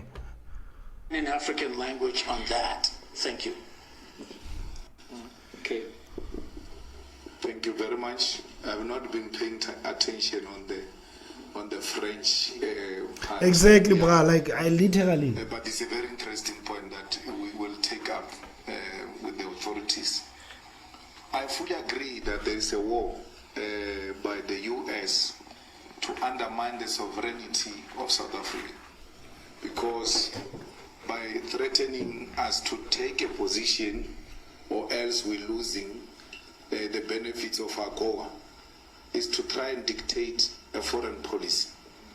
And the current government has got a duty on its own to defend its sovereignty by standing firm and say we're non-aligned and we're not going to be bullied by the USA to take side on its war with Russia, because we know for a fact that it's not Ukraine. It has got no capacity, none whatsoever. It's a war that is being fought by the US against Russia through Ukraine and NATO. So far, under very difficult circumstances, because we are not led by decisive leadership, so far we are trying to do best with the current minister, who from time to time try to push and defend the sovereignty of South Africa, because that is very fundamental. If we let go with these benefits that we seek to achieve from AGOA, then we should know that our foreign policy positions are decided somewhere else, and therefore there is nothing sovereign about South Africa. We can just close shop and allow America to send the notes for us on what to say and not what to say. So our existence is to guard against that and put pressure and ensure that the sovereignty of South Africa, it is protected. The summit indeed is present different dynamics in the world, and we are happy and we're educating our people about these issues that are taking place. Especially one of the issues that we are interested in is doing away with the dollar as a middleman, and that discussion is very, very important, that we follow it up and support those initiatives, because why should we trade with someone else's currency when we have our own currencies? So the world will be sitting, trying to come up with alternatives in terms of the geopolitics, and South Africa is ready to receive the world and contribute positively towards changing the dynamics in the geopolitics. Good. Let's come back here. Thank you, JJ. Mr. Malema, my name is Zain Samad. I'm from New Zealand, Africa. Just a quick question, one question from me. You often speak very informedly and very emphatically about the ANC leadership, the lack of qualities of leadership, the factionalism within that party, etc. Obviously, given your own intimate and extensive relationship and participation in that party, I wanted to ask, and also given your intention to, when and should it happen, with regards to the former president, that you will petition Cyril Ramaphosa for a potential pardon. All of this in an attempt to create stability. What I wanted to ask you, Mr. Malema, is given 2024 and the fact that this is the first time that there's a real possibility, if one believes all the analysts and everybody else, that the ANC will be pushed under 40%, which would obviously necessitate a different kind of government. Are you, given your intimate knowledge of the ANC, are you concerned that at any point the current crop of leadership is prepared to hand over that kind of power? Are you prepared? Are you concerned that, given your intimate knowledge of what happens in Zimbabwe and how ZANU-PF has, in your words, rigged elections, are there concerns on your part that these might be dynamics that we're going to have to contend with come 2024, given the kind of national dynamic, given the kind of political situation as it is unfolding in the country today? Well, we in the EFF are investing a lot of resources in the party agents. We need to train party agents, and that's why it's important for opposition parties to work together, so that we look after the votes of every opposition, because others may not have the capacity to be in all the voting stations. So instead of coming together now and work together towards defeating the ANC, find a situation where people are fragmenting the opposition. So we should consolidate every little resource we have and then go and look after our votes and make sure that every vote that belongs to the opposition, it is protected. And EFF party agents must look after the DA votes if the DA does not have the party agents, so that we avoid a situation where the votes are stolen. Because I'm convinced in the previous elections, 2019, votes were stolen here in Gauteng. How do you win the elections with 50.1? What do you call that? And by the time they said the ANC won the elections, Paul Machatile had called us to Saxon Hotel, coming to negotiate a coalition, and said, guys, the results are in, we've lost. Are you prepared to come to party with us? And then we said, no, but what do you mean you have lost? The results are not out. He said, we've got party agents everywhere. We collect before even the IEC announces the official results. The ANC results are saying we've lost. As we're talking, he takes the phone call, they call him, he goes outside, and then he comes back, he says, no, we made it. Yeah, but yet he had conceded, and he had called us to a meeting in Saxon Hotel. So they didn't win Gauteng. But, and you know what they did? If you remember, they sent soldiers into Alexander. And I said, we accept these results, because I'm not going to put the lives of our people in danger for the sake of the votes. But equally, the EFF did not have a properly oiled machine. When you say these people have taken the votes, you ought to produce every receipt of every voting station. I'm sorry guys, I just had to attend to my son, but I'm fine, I'm back now. So now we're going to employ this guy who was in the IEC, Terry Zelane, to go and appoint EFF party agents and train them. And he must have the means with them in all the voting stations. And if it means we must pay money, we'll pay money for voting, for party agents. Because they don't play. So the only way to succeed is to defend the votes, and defend them with evidence. Because you are not going to just start a war here and say people have stolen votes, and then when they say produce, you have nothing to do you have confidence in the IEC, in simple terms? Well, we've no option, Chef. Okay, so you're happy? All right, let's see who's next. Okay, let's go over there. Go ahead. Just I can't see anything. Just introduce yourself. Thank you. I'll come to that. Thank you, JJ. Bra'adu. Oh, I'll give you. Don't worry, you all talk. We still have an hour. Yes, go ahead. My name is Madumeja Tubahale,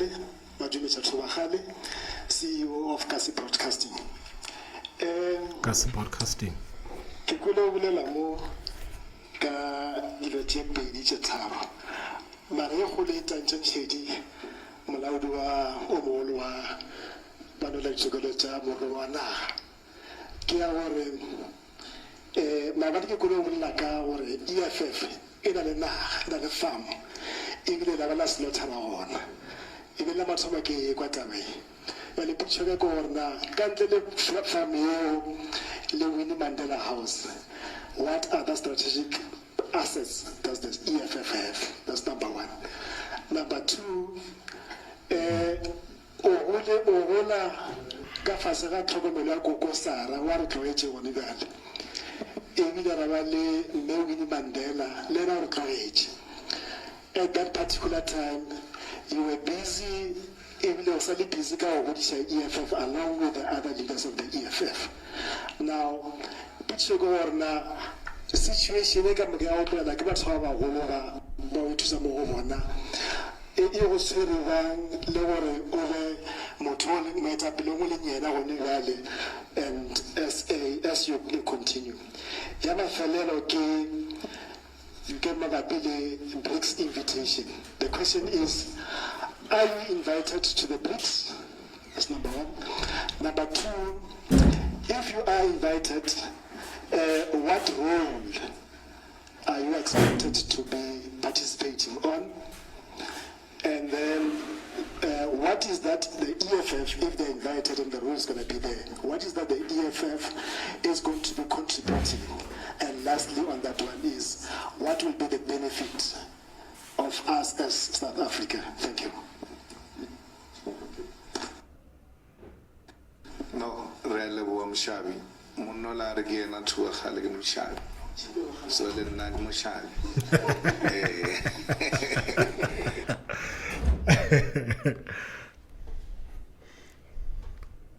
So, we don't have a BRICS invite because BRICS is government to government relations, so we're not there. And then the BRICS political summit is an ANC meeting, it's not our meeting. So the ANC decide who they invite and who they don't invite. So you can't be complaining that the ANC doesn't invite you to their own meeting. I mean, we have our own anniversary, we're not inviting them. So it's the same. So it's their own, so what they do, they call parties that are aligned to them from BRICS countries, and then have their own summit, political party summit, but it's not an official thing of the state. Only the August one is state to state, and we are in opposition, and members of parliament were not invited. Only the executive get invited. There was an attempt to take an initiative in parliament where we said to Speaker Noziviwe, please do the BRICS Parliamentary Summit, where parliaments of BRICS come together and all of that, but because they are lazy, she didn't do it. But we thought it was going to be an opportune moment for BRICS parliaments to exchange notes and ideas and experiences and share views on this or that issue. We own the farm.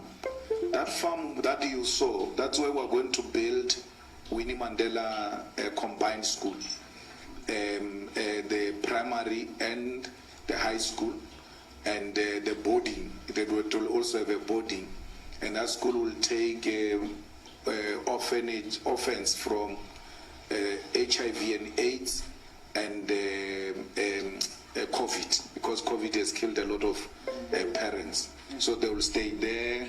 In the conceptualization, we also have a clinic, professional nurses and doctors and all of that, because I believe very strongly, and I tell Robert Gumede this, that there are black people with a lot of money, but they don't build schools. With lots and lots of money. And schools, that's where our problem comes from. Whatever we learn at school, we go with it to the grave. And that's where the desire to own school comes from. The problem that occurred, the reason why building is not up, we had 2 years of not doing anything. Remember that COVID took us out. But as we speak now, the plans have been approved.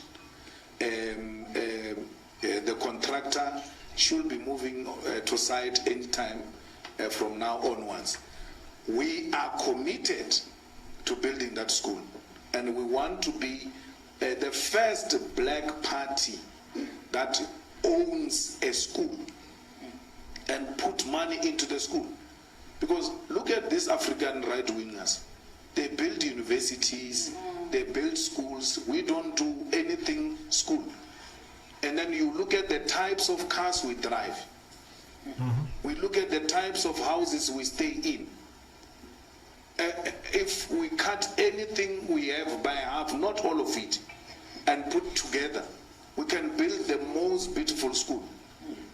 So, and in the same farm, we are going to build a hotel, a conference facility, where all national meetings of the EFF are going to be held.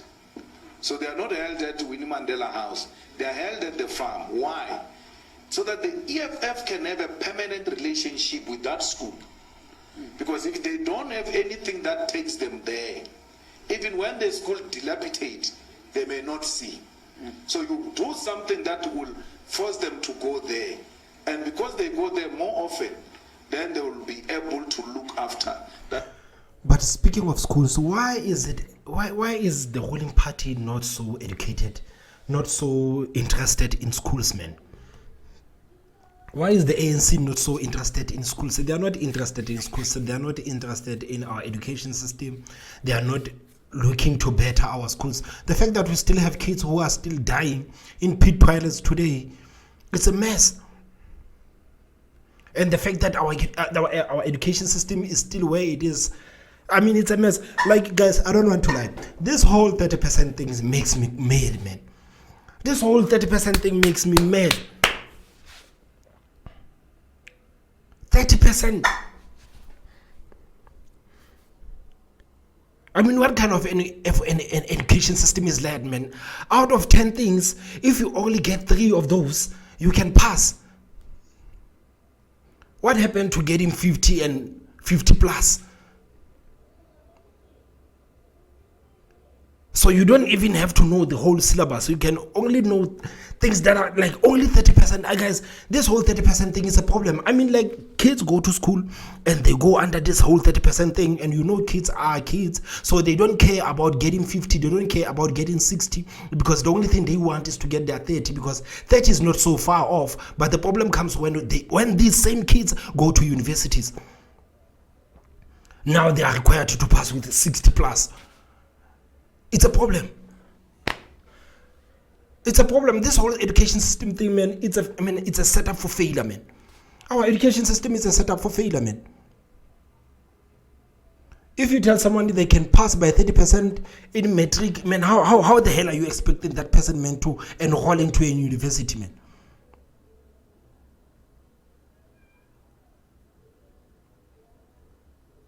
So what I would like to know is that in that school, will the 30% still apply? Because the whole 30% thing is a mess, man. I mean, that is the same reason why that is the same reason why majority of kids, especially black kids, they can't read and they can't write. And it's not only on kids, even adults, man, even old people, they can't read it, they can't write. I mean, like if you live in township, man, just go to your local Bangladeshi store, man. Go there and hear when people speak to these Bangladeshis, man. Just go there, man. Like when you are in town, man, just go in a shop, man. When you see few black people, just go in the shop and listen. What type of an education system is that, man? Only 30%, man. If you get 30%, you pass. 30%, only 30%. Are you guys? 30%, not like guys, not even 50 at least. Because if you know that you are a student or you are still in high school and you know that you have to get 50 plus to pass, I mean, like it's not going to be so hard for you to study for 50 plus or 60 plus in university.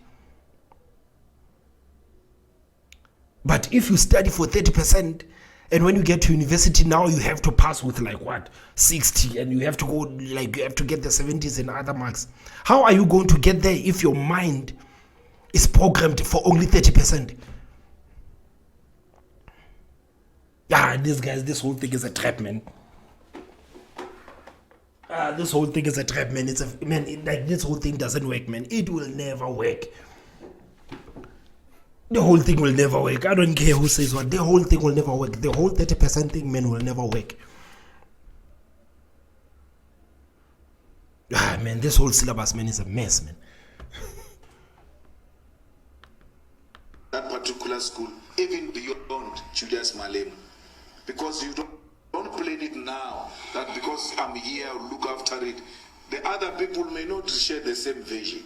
You lock them into that vision to make sure that there is a permanent link.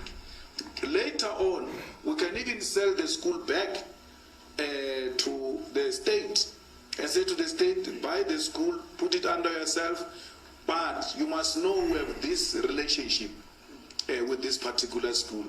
And we've got the approvals from the family, is very happy, and that's what we want, a legacy of school. Many people don't have that. They've got legacies of cars and beautiful clothes and houses. And alcohol, man. Let us be the first generation of politicians who say we are going to use our own resources to build a school and even go beyond to ask others to come and help us to build this school. All right. Follow up? Yeah.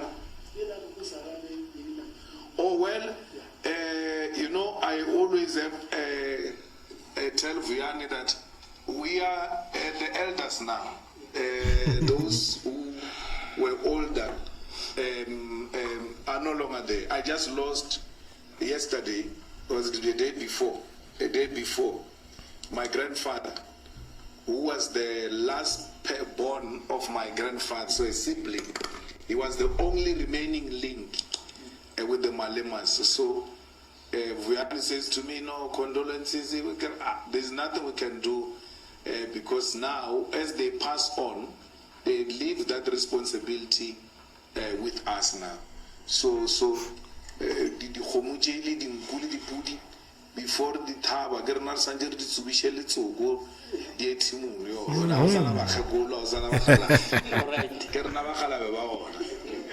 Hello. Yeah, I'll come to you now. For Aido?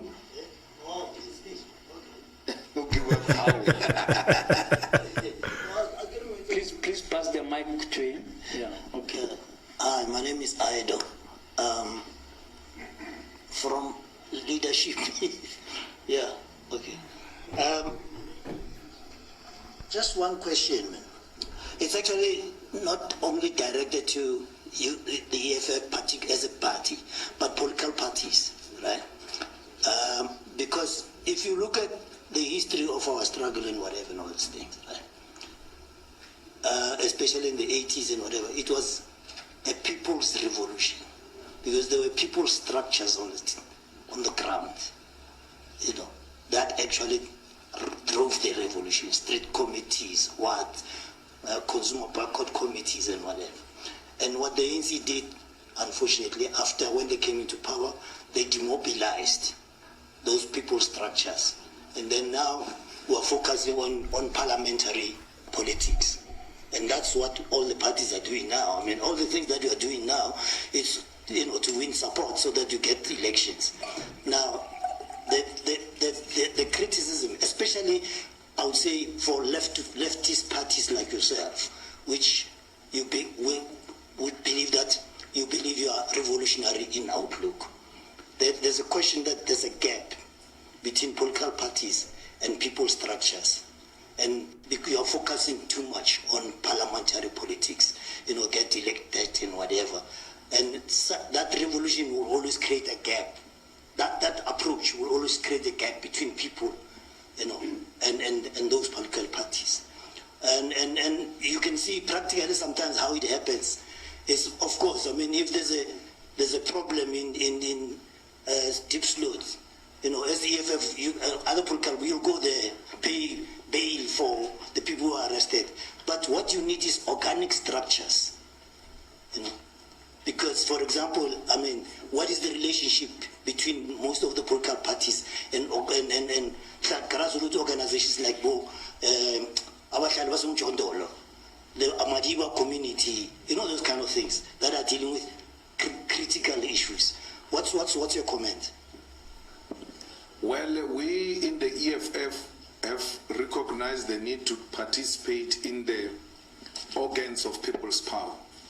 So, of late, you've got hospital boards, you've got SGPs, you've got community forums, you've got ward committees, and so those are organs of people's power, because those are the structures that govern day-to-day lives of our people apart from parliamentary politics.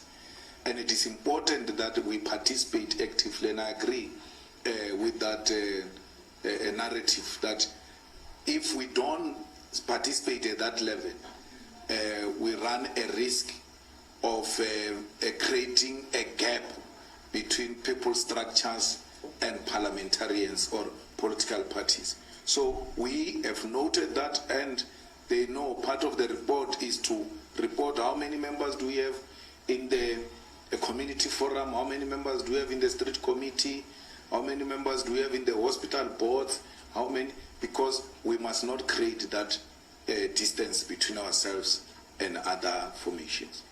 All right, follow up, or you are happy? Yeah. So, you see, those are formal structures because I mean, SGBs are, you know, from schools and whatever, but they are grassroots organizations that are out of the formal, but which are part of the people's revolution. What is your relationship with those? I mean, for example, even the labor movement or those organizations that I talk about now, those are which are, you know, organic organizations that are dealing with their issues on the ground. In fact, in these cases, like Bombo or some John and those people are actually fighting against government. And I just want to know what, you know, what is the link between you and those, you know, isn't that, don't you feel that is and it's because of we are operating within parliamentary politics, and don't you think that's the weakness in terms of the approach of most political parties? Yeah, but those structures, formal as they are, we always said in the 80s, we need organs of people's power. So Batalibom John Dole is an organization on its own, and it cannot take a decision to relate with the EFF. I mean, Batalibom John Dole, for instance, the other time they said people must vote for TA. It's an organization, independent organization. But structures where we can all participate without anyone saying we don't relate with this one, we relate with that one. It's those organs of people's power that somehow are viewed as formal structures, but they are running day-to-day lives of our people on the ground, and they are the ones that give you direct contact with what is happening on the ground. But any organization that is progressive in nature, that deals with community-based issues, if EFF see it as a force to work with, we will never avoid working with them. Those are the kind of structures we want. Okay, but let me just see how many people still want to talk so I can budget the time. There's 1, there's 2, 3, 4, okay. 5. 1, 2, 3, 4, 5. All right, fine, let's start there. Thanks, JJ. It's Morio Sanyani from Power FM.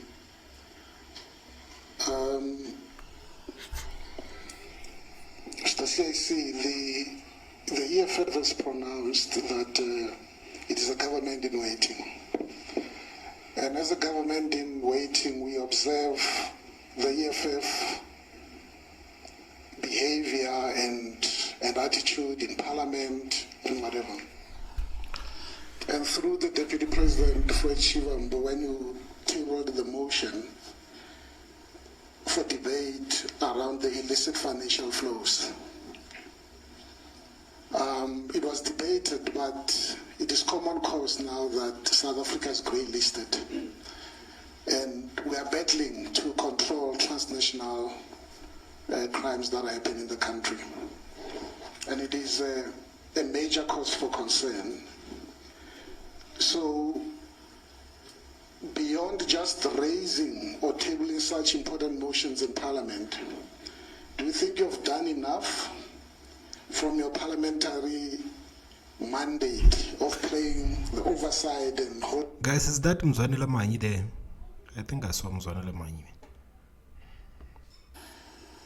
For debate around the illicit financial flows.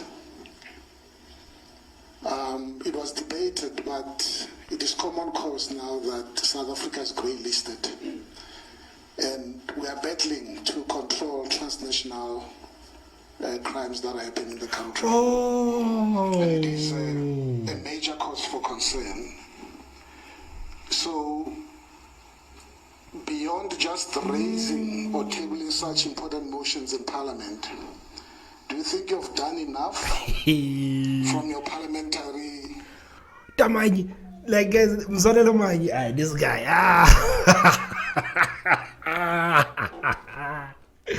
I forgot that Mzwanele Manyi is now the member of parliament for the EFF. Man! Damn! Hey, Mzwanele Manyi. mandate of playing the oversight and holding the executive accountable. Whether you've done that effectively and and should you ascend to power after next year's elections, how will you approach this issue differently? And linked to that, you remember in the Joint Standing Committee on Intelligence, Dr. Ndlozi has expressed disquiet about the workings of the Joint Standing Committee on Intelligence.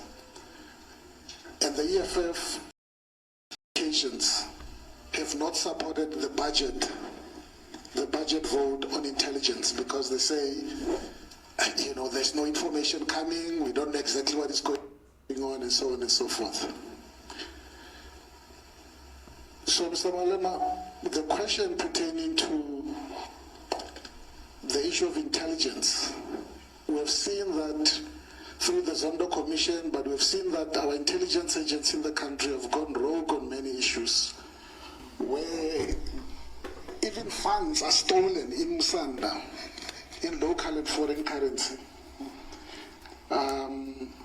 which is quite unfortunate. So I think the thing is that how do we correct this rogue element within the intelligence services? And maybe linked to that as a final point, Mr. Malema, it's decisions that are taken by the president, for instance, to classify some of the reports. We've spoken earlier about the July unrest. Task teams were set up, the one led by Sandy Africa, for instance. They came up with recommendations and, and so on and so forth. But on the intelligence report, the president decided to classify that report. We don't know what is contained in that. And it's interesting because initially there were talks that some high-profile ANC members were involved in this attempted insurrection. So how do we, as citizens or as people who should hold the executive accountable, push to have those documents declassified? The last one was the Lady R controversy, where South African government was accused by US of loading weapons or supplying Russia with weapons and so on. Another investigation team was set up by the president, and he declared, I think also in or whatever, that report is classified. I mean, how do we hold the president accountable about that? What do we know? What is contained in that report? And finally, the parliamentary presiding officers, after that controversy with the Chief Justice, when he spoke about the laissez-faire attitude in terms of applying the recommendations of the Zondo Commission, they held a media briefing, and one of the things talking about oversight, Mr. Malema, when the question was asked about the president, there are no mechanisms like stricter mechanisms in parliament to hold the president accountable. And they spoke about sending a delegation to the UK to study how the UK hold their president accountable. And I mean, so will the EFF support? They're talking about tight fiscal discipline, tight budgets, but now they're sending a delegation to England to study how they hold maybe Boris Johnson accountable, even though they fired him. Thanks. I hope your answer will be shorter than his question. Well, I think the one of the president is neither here nor there. We're not going to agree with that. So the trips in parliament are decided by who wants to tour which area. So if someone hears there is Maldives and he discovers it now, he's going to do some trip that goes to Maldives and say we're going to study what we're going to study. So I think Nozivio wants to go to London. Yeah, he must go to London to go and study how to hold the president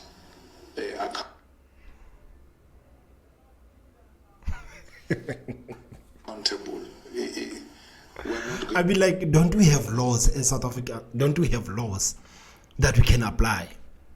Why do we have to go and learn what the UK do to their prime ministers? I mean, those guys, they're not even presidents. They're prime ministers. The head of state is still there, man, at Windsor Castle. Why do we have to go to the UK to learn how they hold their leaders accountable? Don't we have laws as the country? Are we going to the UK to learn how to hold presidents accountable, or are we going to ask for permission to hold someone accountable? Don't we have laws in South Africa? I mean, like, what the hell is wrong with these people? Don't we have laws in South Africa?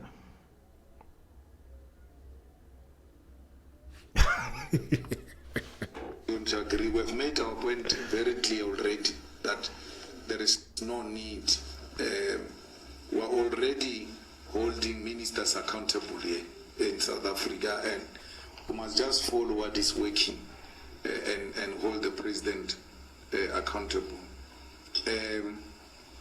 Well, I have no problem with classifying information, because there is a certain information that includes state security.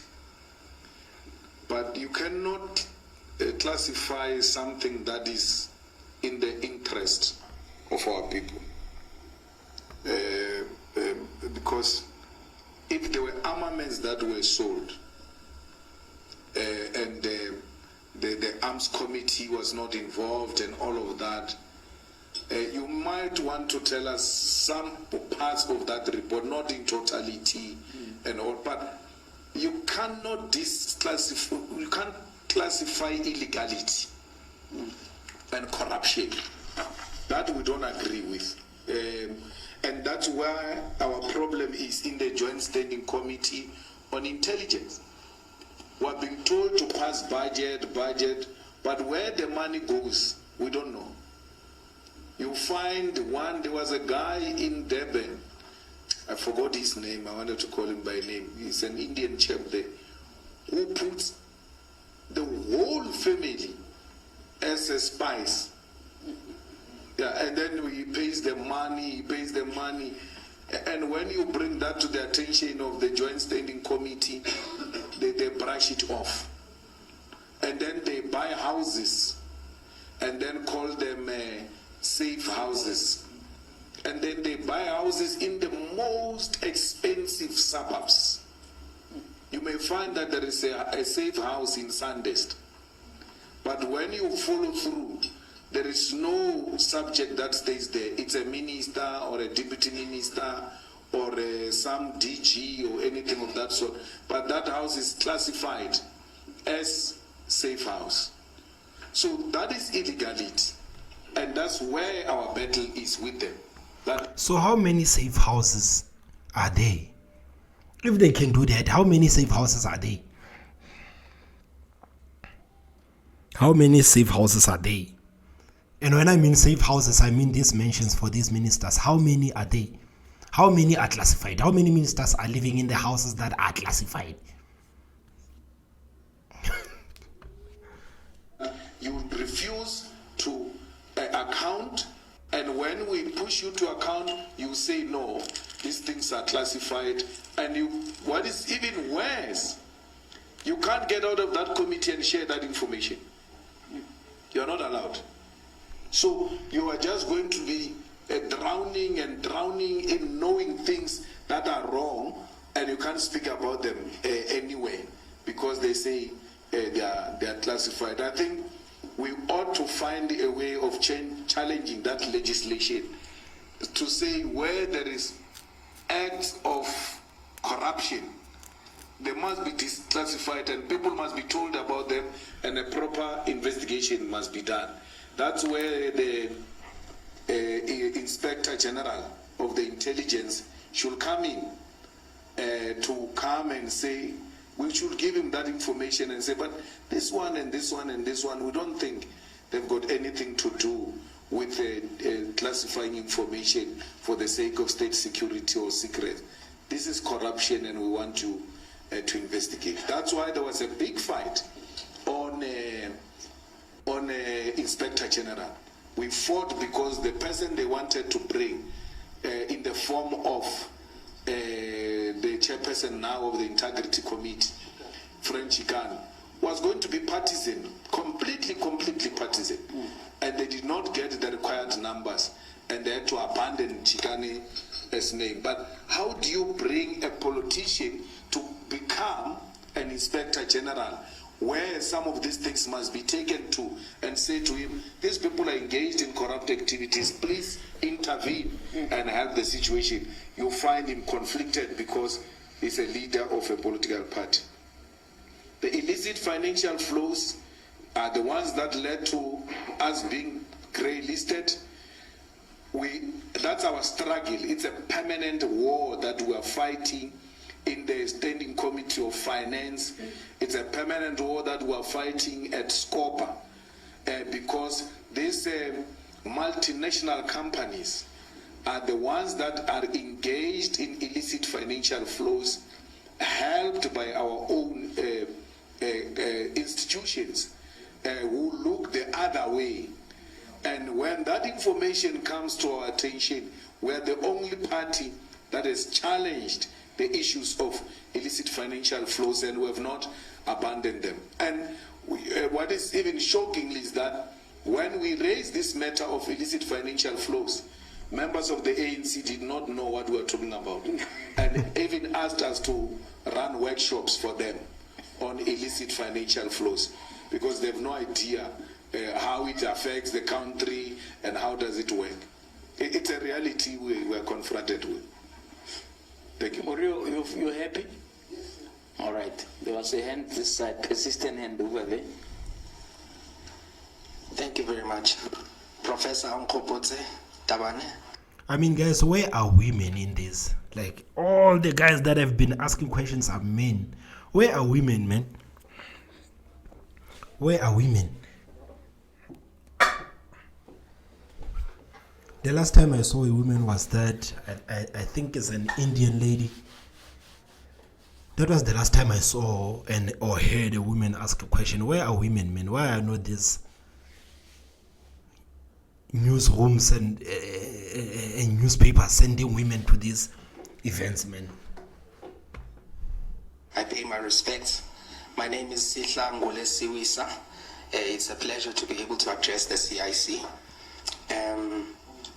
I'm from the Eastern Cape, and I'm not a member of the EFF. However, because this is a frank dialogue, I want to say that I have observed the evolution of your maturity as a leader over time. I first saw you on our television when you were leading a march here, COSAS, that became violent. And you spoke, and you were a young lion, even within the ANC. You know, I think you'd also admit that there were moments when elders abused the youth for their own ends. And I think that's part of the reason why we're here now, because the minute you bit the hand that sought to direct you, then you were defenestrated from the ANC. Ironically, I think the trauma of being cast out of the ANC gave you and your capable collective an opportunity to introspect, to pause, reflect, and renew. On my way here, I was driving behind a taxi, and it has the inscription at the back, Basheshe Bahleka, which means we laughed too soon. And there was a moment when, you know, the discussion of it would work and many other things made you a laughing stock on social media.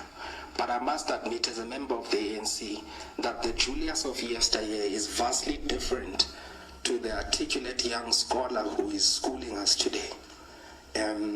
Your journey to the union buildings will be fraught with contestation. There's a saying in Afrikaans, that means you cannot throw away the bathwater with the child. There are still credible cadres in the ANC with ideological clarity who love this country as much as you do. Let's collaborate, let's back channel, and let's make all voices count. Thank you very much. All right. Thank you so much. There are 3 people left now before we can all go and have dessert and go. I'm not sure about that whole thing, man. I mean, like, even like in the ANC, of course, like I agree that there are people who are intelligent, who are articulate, who knows policy, and who knows the direction that the party should take. But the problem is that with the ANC, you can't come and start telling people what to say. Like, most of these young guys who are in the ANC, they are just waiting for their turn. They don't care. They don't care. Even the most intelligent people in the ANC, like, they're just waiting for their turn. They don't care. And I don't think the ANC has actually opened itself for such a space where young people can come on the forefront and actually direct the policy. No, we know who leads the ANC. We see that every day in Parliament, man. So yes, there are people who love South Africa as Julius Malema within the ANC, but the fact that they are still in the ANC, it messes everything up for them, man. The fact that they are still within the ANC, man, that's why I say, like, these guys, they are just waiting for their turn. They don't care. They don't really care, man. They don't care. Hello, hi. Umberto Bacchi from Agence France Presse. I have two quick questions. Agence France First one, if Presse. you could elaborate a bit further on the elections in Zimbabwe. In particular, the ANC has labeled the opposition leader as an American puppet. What do you make of that comment, and what's your own assessment? And the second is on BRICS and hosting Vladimir Putin. Of course, the DA is the American puppet. I mean, like, the DA is the only party that came out and said Vladimir Putin must be arrested. I mean, that premier of Western Cape, Alan Winde, he says if Putin lands in Cape Town, he will personally arrest him. I don't know how he's going to do that, but he said that. These people, they are against the whole BRICS thing, man. Just go back and watch that John Steenhuisen and BBC interview. You can hear, like, those people, they are against the whole BRICS thing. Actually, they are against South Africa moving away from the dollar, man. So that's why I think the ANC calls them the American puppets, because they are talking the same talking points as the Americans. They don't want to say anything about, like, anything that's going to benefit the South Africans or Africans as a whole. The only thing that they are talking about is the talking points from America, man. That guy said if Putin lands in South Africa, they are going to arrest him. He said he is going to arrest him personally. I mean, like, just like when Sophie Mukwena asked earlier on, said, like, there's a huge debate about Vladimir. There's no debate about Vladimir Putin. There's no debate about Vladimir Putin coming to South Africa. Majority of people want Vladimir Putin to come to South Africa. I want Vladimir Putin to come to South Africa, because if Vladimir Putin don't come to South Africa, man, it's done, man. Like, all those, like, the Western media is gonna, like, they're gonna eat him up. Because they're going to say, finally, we've managed to cage Putin. So Putin coming to South Africa is very important. And he's going to show that he's still the president of Russia, and he's still in charge. And he is not afraid to move around. So Putin should come to South Africa. So I heard Sophie talk about, there's a debate about Putin. What debate? There's no debate about Putin coming to South Africa, man. There's no debate about Putin coming to South Africa, man.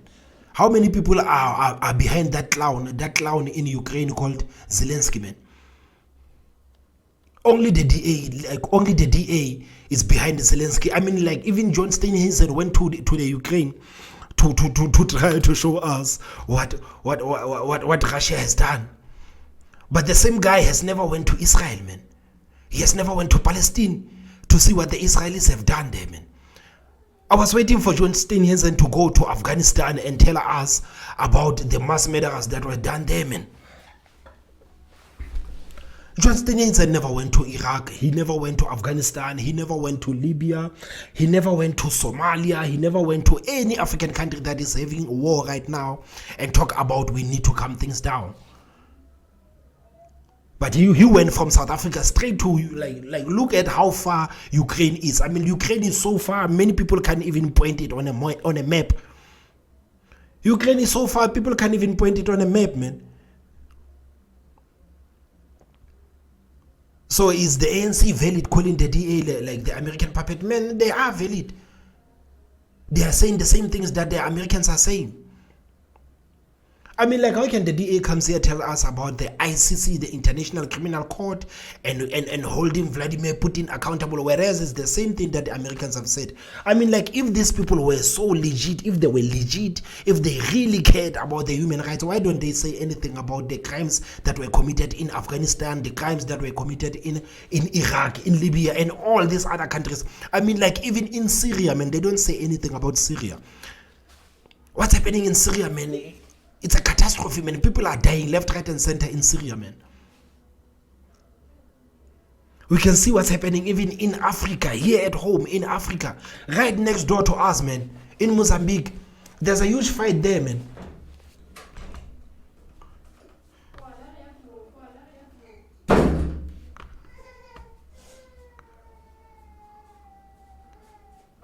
So is the ANC right by calling the DA the puppet, the American puppet? I mean, like, if they were not the American puppet, why don't they go to with all these other places? Why don't they go to Libya and talk about the fact that Gaddafi was killed for nothing?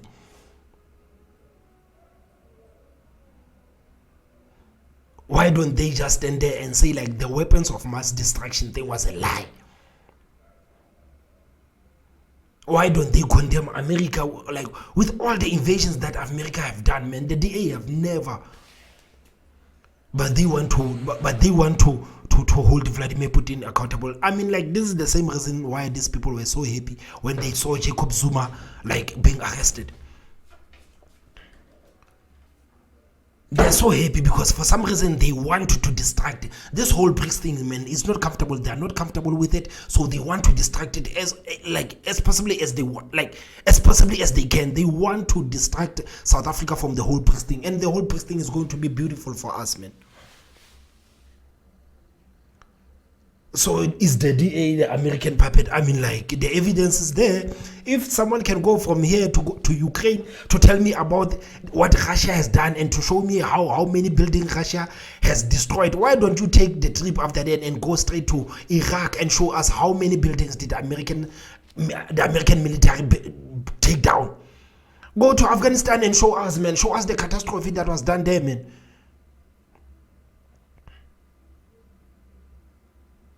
So is the DA the American puppet? You know, like the DA, man, the DA was one party that, for some reason, I was vouching for the DA. I don't know for what. I'm not going to sit here and start lying to you people. For some reason, I was vouching for the DA. But as time went by, because of this BRICS thing and the fact that they are so against this whole BRICS thing, I was like, no, man. I honestly need to reconsider, man. I need to reconsider my stance with the DA. I need to reconsider my stance with the DA. Seeing how like they are against BRICS. Everything BRICS, they are against it. Because they don't want to see South Africa finally independent of the United States. They don't want to see that, man. They want to see us continue trading with the dollar. They want to see us continue listening to the American, like, even the Americans are telling us about ICC, whereas they are not even the part of the ICCs. They are not the members of the ICCs. The Americans have made it clear that none of their leaders will be subjected to any of the ICC nonsense. So why are African leaders still subjected to the ICC? If America itself tells you that our leaders will not be subjected to anything ICC, you will not arrest our leaders, you will not attempt to arrest them, you will do none of that. Why are Africans still there? And why is the ICC still doing the dirty work on America's behalf? So why must, like, the fact that we are still the member of ICC, why is South Africa still a member of ICC? ICCs, they've shown us, they've shown the whole world, like, they are not, like it's not a proper organization to be holding such cases, because African leaders are the first ones to go there, man. If you're an African leader and you do something that the West don't like, they're gonna send the ICC after you and they're gonna take your ass to jail. So question is, why South Africa is still the member of the ICC, man? Even right now, there's this debate that Sophie's talking about, mainly because of the ICC. Man, we don't care about the ICC, man. It's high time South Africa gets out of the ICC. We don't have anything ICC. We don't benefit anything from the ICC. Africans don't benefit anything from the ICC.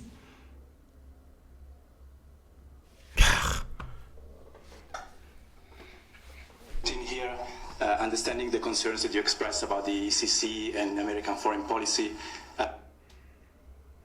having Putin here will send a message of support towards his leadership, and considering that this is someone who runs a largely corrupt, if you want, regime, who holds an imperialistic view of Russia's role in the world. How do you reconcile that with the core values of the EFF? In short, is he someone who's worthy of your support? You want to talk about Putin running a corrupt regime? Why don't you talk about the American regime? I mean, I'm so tired of these guys, man. No, I don't think Putin runs an imperialistic war, because imperialism will seek to extend its influence over others' territories. And that's not what he's seeking to do.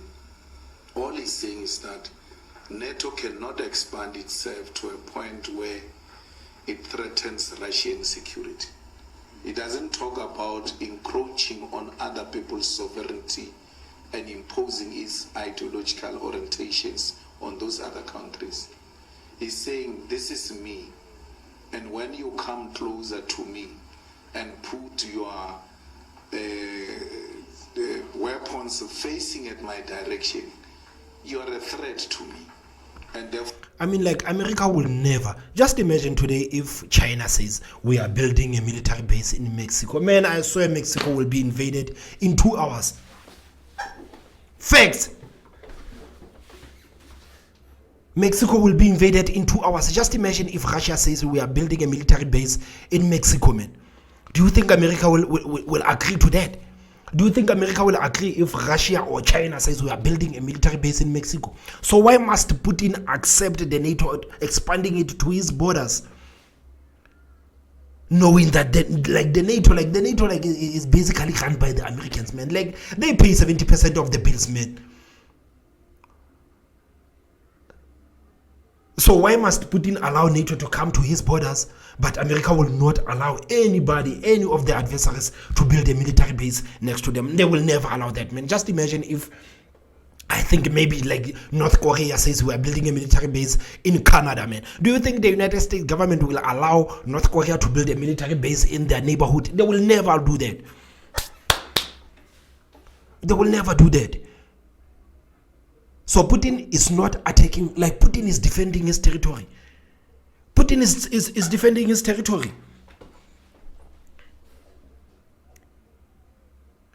And the South African media is not being honest with that. And the media as a whole is not being honest with that. The Western media is not being honest with that. Man. I don't want that.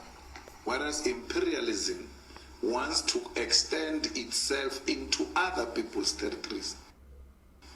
He's not saying, he never woke up in the morning and said, I want to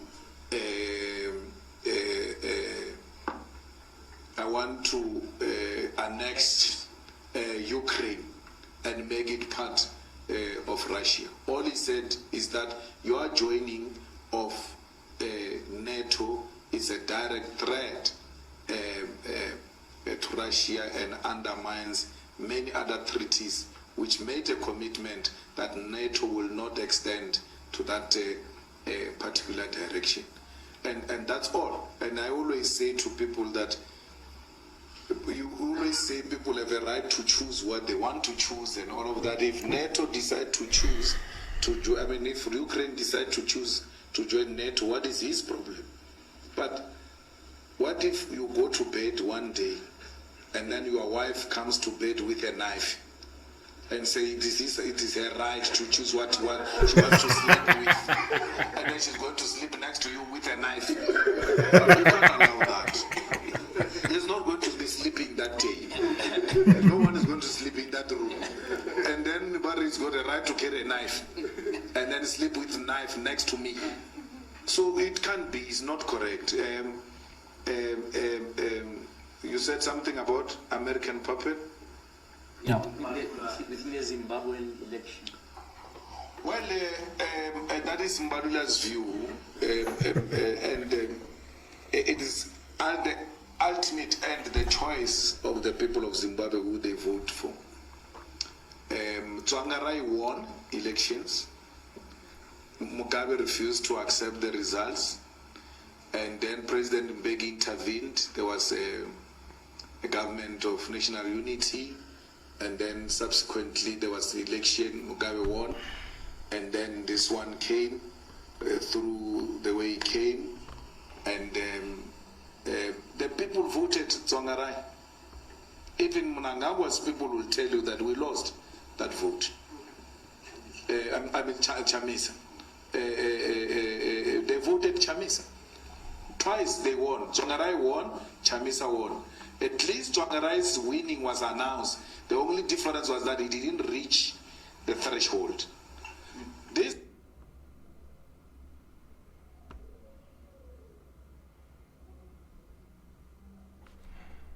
One's winning was handled differently.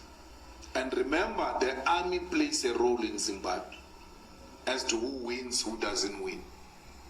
So, if Mbalula characterizes Chamisa as an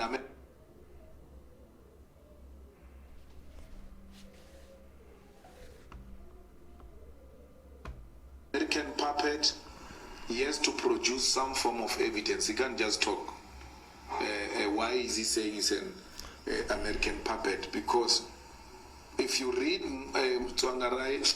Chamisa's policies and those of the ANC, they are the same. They're the same. Chamisa, the ANC, and DA, they all sing from the same hymn book. So why would he, who is he to tell us that Chamisa is an American puppet? The ANC has been the British puppet from its formation. The ANC had a thing in, was it called Constitution, protect the Queen, in its constitution at the formation of the ANC. So you can't come and want to lecture us about puppets of anything. If the people want Chamisa, they must vote Chamisa. If the people want Tyson, they must vote. How do you disqualify a person from contesting you? It's already a sign of panic. Because if you don't doubt yourself and we're talking democracy, open the field. Let everyone contest. Why are you scared of Kasukweri?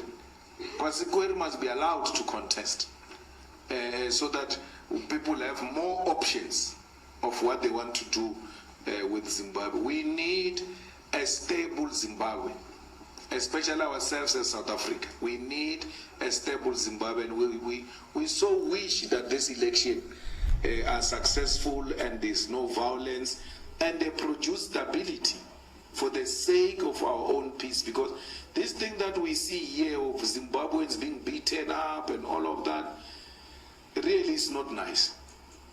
It's not nice. So a functioning Zimbabwe will lessen some of these xenophobic tendencies that we come across from time to time. If you're happy? Yes, thank you. All right. I think there's 2 left now, okay? No, JJ.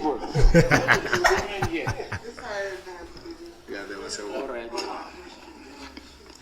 Okay, let me take one and I'll come back to this table. No, thank you so much for the opportunity. Mr. Malema, in provinces where the ANC has... Sorry, introduce yourself. With UFM and Newsnote, I'm sorry about that. Where the ANC has displayed serious weaknesses in electoral politics, Free State, Northwest, Mudimule, Mokopong, you would know that even in Rustenburg, they are running the municipality with just 1 vote and for a 3rd consecutive term. How has the EFF failed to take advantage of that situation and get at least 1 or 2 municipalities? And then secondly, in relating to your internal democracy, I've heard you on several occasions, I think it was in Limpopo, I forgot the other province, where you were cautioning delegates to a provincial assembly to say you are electing people that are incompetent. They fail here and you take them to a higher role. How much of a frustration is that for the EFF, and is there a way that you think you can manage it without necessarily imposing individuals? And finally, you spoke about discipline as being one of the attributes that identify the EFF. Most political parties are struggling in this country. When they are going to a meeting, resolutions have already leaked, they are online and so on. I must say, as a journalist, that I hardly ever see that with the EFF. How do you get it right? And also just take the opportunity to explain this idea of discipline in your terms as the EFF, because others would then say it's a cult, he speaks alone, the rest can't speak. I think you can just speak to that. Thank you so much. Okay, thank you. No, you know, discipline is what will run any institution. In the absence of discipline, you can forget. You mentioned the radio where you come from. Imagine when people do as they wish there, because if you implement discipline, they will say it's a cult, it speaks alone and all of that. I think that the people who know the leadership of the EFF, from when it started until now, there is no way you can speak alone.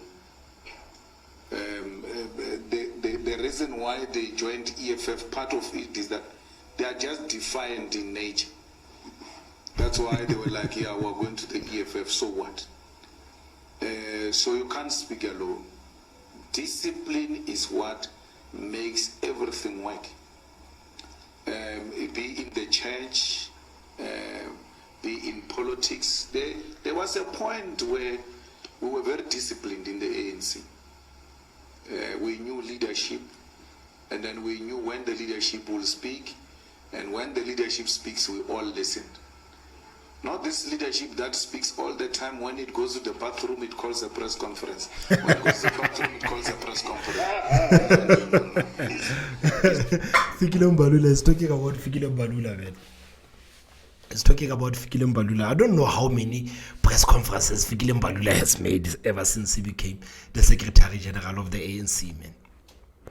And that's something that we didn't see often, especially with the Secretary General of the ANC. But with Mbalula, it's quite different, man. The guy, if he does not call the press conference, he's on Twitter. You can find him on Twitter every day, making noise there. And sometimes I sit back and I'm like, damn, man, what the hell has happened to the ANC, man? It's tiring. You can see that you have a Secretary General of the ANC who appears on TV more than Sophie Mugwe. So you no longer know who's the presenter between the two of them. You know, so we used to during Khalema Mtland, the NEC will sit, and then we'll be drinking there, young. Someone will scream from the house, hey, SG's on TV. We'll all abandon what we are doing to go and watch, because we know that if the SG goes on TV, there's something important to be announced. Not this thing we're seeing. So that doesn't, inspire confidence. And it becomes some playful type of a thing. So yesterday in Mudimule, right, the AEFF issues a directive. Don't vote with the ANC. 2 councillors or 3 councillors, they vote with the ANC. The ANC wins a mayor.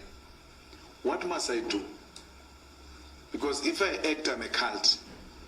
And if I leave those people, then it's going to be open a season trend everywhere. They do as they wish. There must be discipline. They must learn to carry the mandate of the organization. Those ones are even worse. They went into the council through what is called PR. It's party representative.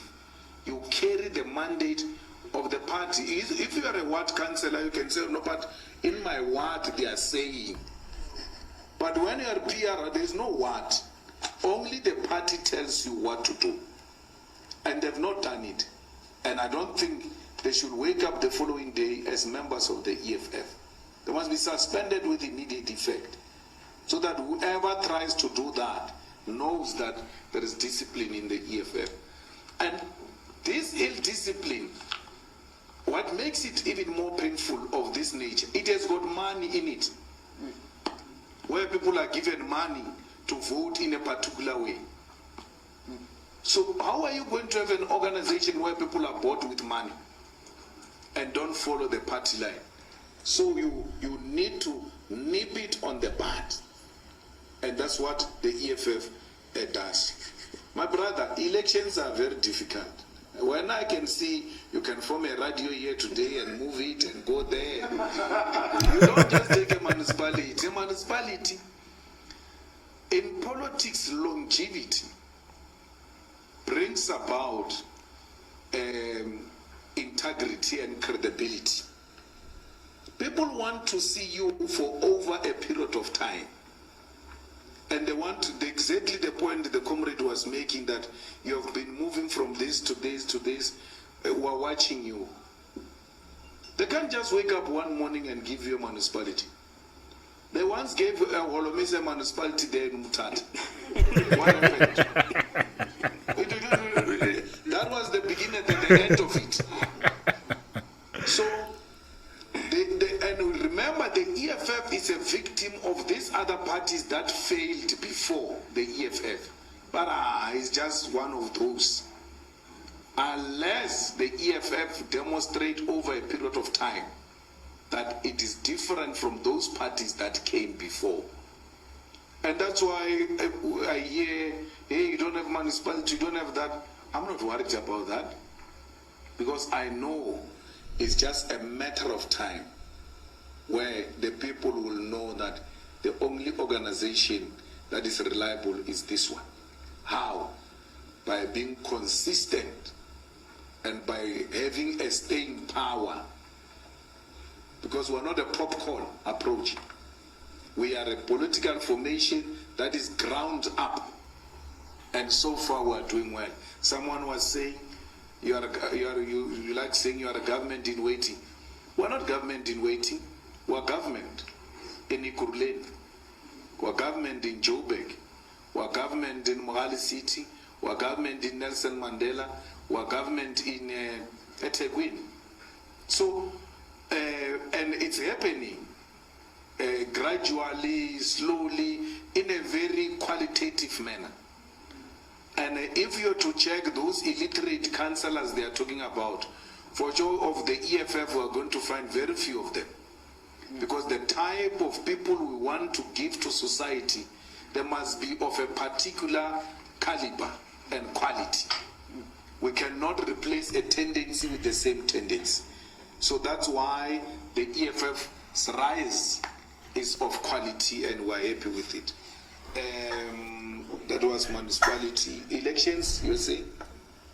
The internal one where you are saying people are incompetent and then well, you know what I normally do? When the EFF holds conferences, I go to close the conference. I don't open it.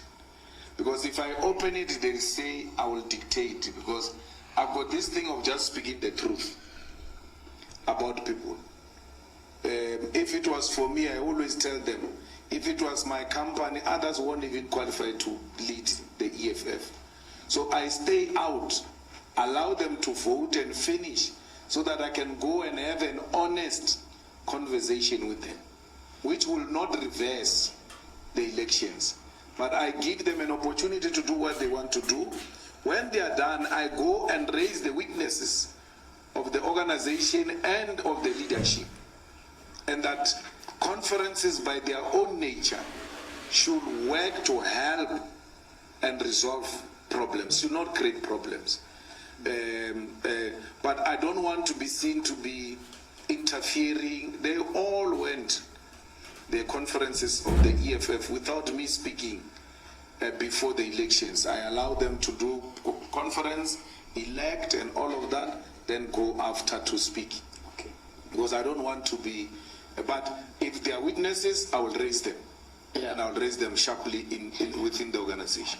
Last two, I've run out of time completely, so I'm going to take, there was a lady in this table, and then you'll be our last one over there, and then unfortunately we have to close at that. Hopefully it won't be the last dialogue, but I think we've run the course now. Yes. Yes, my name is Nomo Sampele from Kasi Broadcasting Africa. So in Tate Malema, there is this program called Nasi Ispani.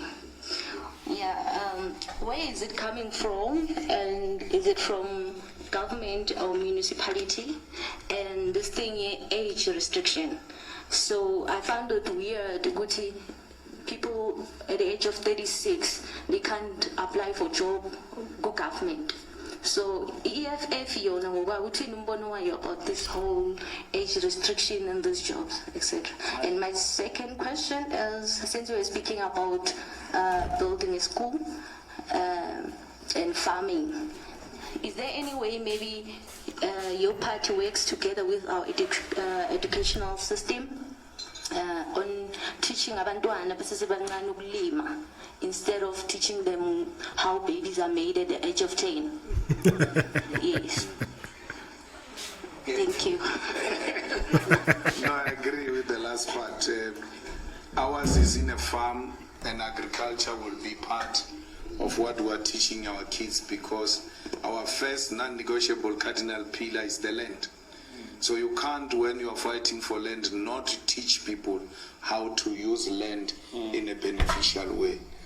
So we've taken the school to the farm, and we will make sure that agriculture is part of that.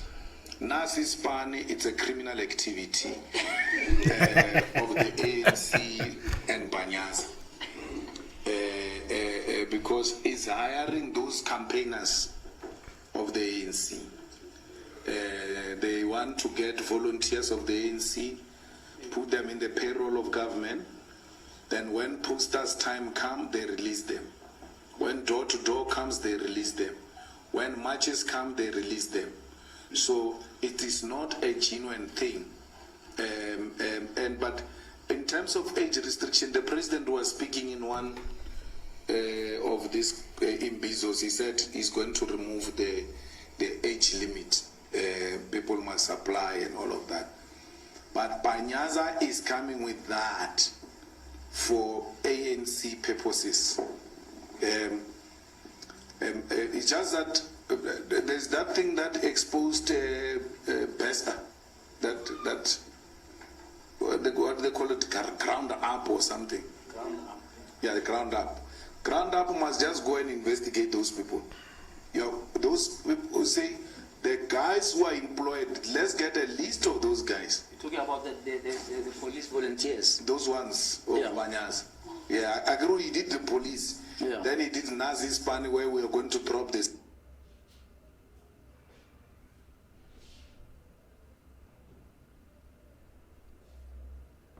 And the whole Nancy Spani thing, man, sometimes when I see this post, I'm like, where have these jobs been? Because it's almost as if they are trying to politicize the whole working thing. Where do these works come from? Suddenly there are jobs left, right, and center. Left, right, and center. There are works. There are jobs. And where do these jobs come from?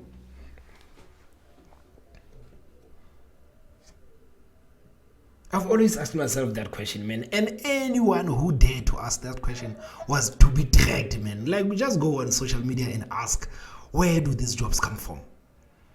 They will drag the living shit out of you.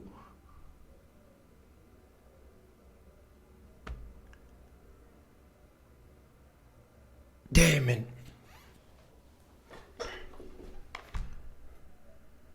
And is the CIC telling the lie when he says like that thing is yes. But they've not appointed the people. Yeah. They're closing dates. When they you know what they did? People went to drop the CVs.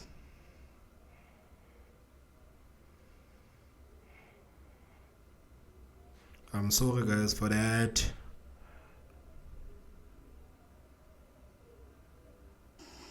And then those CVs were abandoned. The real CVs were delivered. Sure. They were filmed, delivering the real ones. Yes, of cadres. So. But guys, it's pretty disgusting. Just think, man, like the ruling party is out there promising people jobs, but these jobs technically are for their cadres, not for not for us. They are for their members, like the people who are going to run and bother us with the ANC t-shirts. Like those jobs are for them, not for us. If you go to those police of Banyaza, is either that person is going to be the secretary of the Women's League, the chair of the Youth League, the additional member of the ANC. Come on, all the 6,000. Yeah, all of them. all of them. Now, as we speak, there is a crisis on the ground. But where are these police coming from? They were hired how? Yeah. So the ANC, they take the branches, and then they say, we've got so many branches. This branch will give us 10 CVs, this one 20, depending on the size of the branch, like that. Then they get that 6,000, then submit it. Then call all of us to submit. Candid, the real stuff has happened. Then call all of us to submit. That is in relation to elections. They are preparing elections. Yes, because no one wants to volunteer for the ANC now. They said, no, we've been volunteering. People come. They are the ones who take opportunities and all of that. So you have to find a creative way. So it's not a genuine thing. We're going to take the last. Yeah. You are the last person to speak. Please go for it. Mr. Malema, good afternoon. My name is Sifiso Mahlangu from Independent Media. One question. In 2012, Ian Khama, President of Botswana, then President of Botswana, declared you an illegal immigrant. He lost election, fled his country, and now lives in Hyde Park. In the past, you did not have a good relationship with him. He didn't want you in that country, and for that reason, entry upon Botswana would have declared you arrested. But he lives here. He's been declared a fugitive by his country. It's not the style of the EFF and yourself, frankly, that you haven't said anything about it, or that you haven't called for South Africa to hand him over to Botswana, or that the SADC international community be up in arms. So I'm just curious why the silence. What do you think about Nkama staying in Hyde Park, where I'm told you stay yourself? And shouldn't he go back to his country and face the music? Thank you. Well, I stay in Hyde Park. When you say I'm staying in Hyde Park, that guy is laughing as if it's a joke. It's not a joke. I stay in Hyde Park and I make no apology about it. It's not a secret. And I don't come from Seshew. I don't come from township. My grandmother comes from a place called Disteneng. Disteneng is a town. So when we claim land in my family, we claim land in town. I don't come from a township. Where they built town, that's where I come from. So my coming to Hyde Park is coming to where my grandparents come from. I make no apology about it. So don't even laugh with me trying to think you're creating some bad image about it. And I've stayed there. For sure you were still in high school when I was staying there. It's not a secret.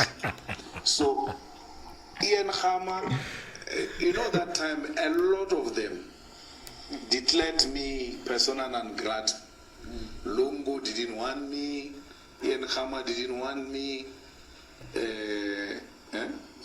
Muswati didn't want me, and all of that. And one day when I went to the zoo today, that Ian Khama comes to greet me. I'm like, this guy, there's no problem. And you know, we are in a foreign land. You don't want to be bringing attitude in other people's countries. I just cooperated. But he has not been an issue to us, and if indeed is a fugitive, he has to be taken back home. But Ian Khama has not been an issue. We have never entertained him. Even when he was banning us in Botswana, we're like, what are we going to do in Botswana? To do what? To look for what? So I appreciate that information, because it means I must go and look for him. And the hunter becomes the hunted now. So I'll make a follow-up with the police. It doesn't stay in just Hyde Park, it stays in Saxon Hotel. Sure. Yeah, it stays in Saxon Hotel. So I know his address, so I will ask the Minister of Police if they are looking for him, I will show them where he stays, so they can go and fetch him and send him back there. They are looking for him. So I know that, but it was one of those things where a person just gets threatened by non-existing thing. You know, I was charged by the ANC for saying Botswana has got an American base and poses a threat to South Africa. Mbalula repeated it a few days ago. Mbalula said Botswana is a threat with an American base. He's not charged. But I was charged for that. And that one didn't want me for that. Because I said we need to remove the government of Botswana through the people of Botswana and put a government that will dismantle that base, which is putting a threat on the whole of SADC. Because a research was conducted, the landing strip that is there in the army base of Botswana, they say it can land a fighter jet which can take less than 2 minutes if it wants to hit the Union building. So if America says we're fighting South Africa, it doesn't have to send anything from Washington. They are here already. And that's what Putin doesn't want in Ukraine. They want to do what they did here in Botswana, in Ukraine. We allowed it. And our position as the EFF is that that army base must be removed. Yeah. Because it poses a threat to SADC. And he didn't want me to say, he banned me for my political opinion.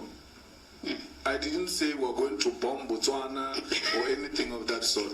But he was threatened by the honesty that we shared with people. All right. And people need to know that there is a base here which can flatten South Africa in less than no time if America decides to fight with us. It doesn't have to move anything from Washington.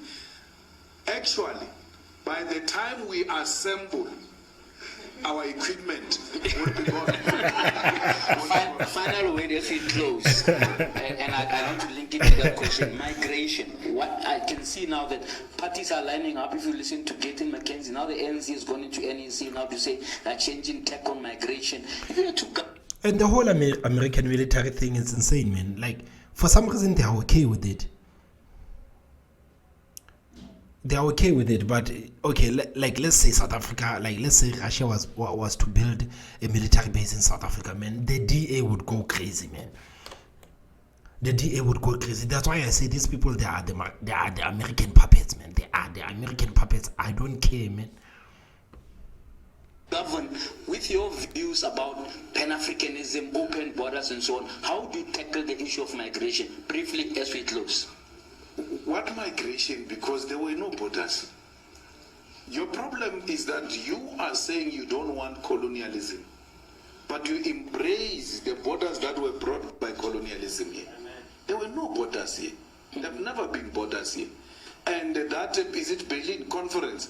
It's not long time ago. It's traceable. The borders started then. The people will never leave their countries to your country if their economy and their government is working.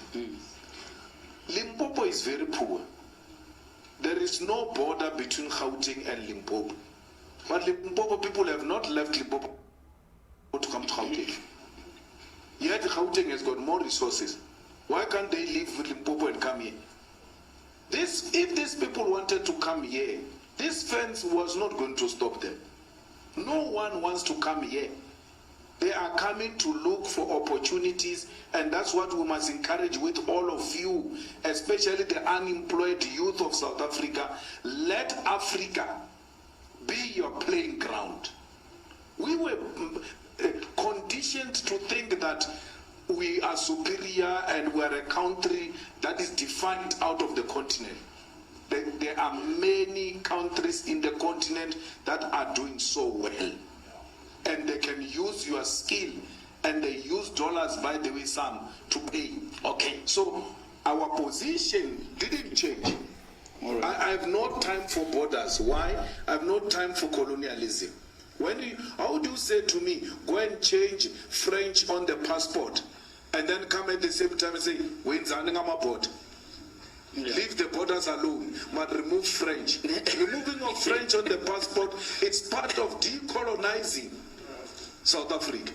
So you can't speak in folk tongues. It has to be very clear.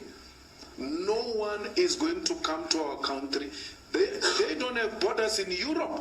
Yeah. But when it comes to us, they say, no, you must have borders. Why? The division of Africa is what makes them thrive. They thrive on the division of the African continent. Can you imagine the minerals of DRC combined with the minerals of South Africa and with a new currency based on the minerals?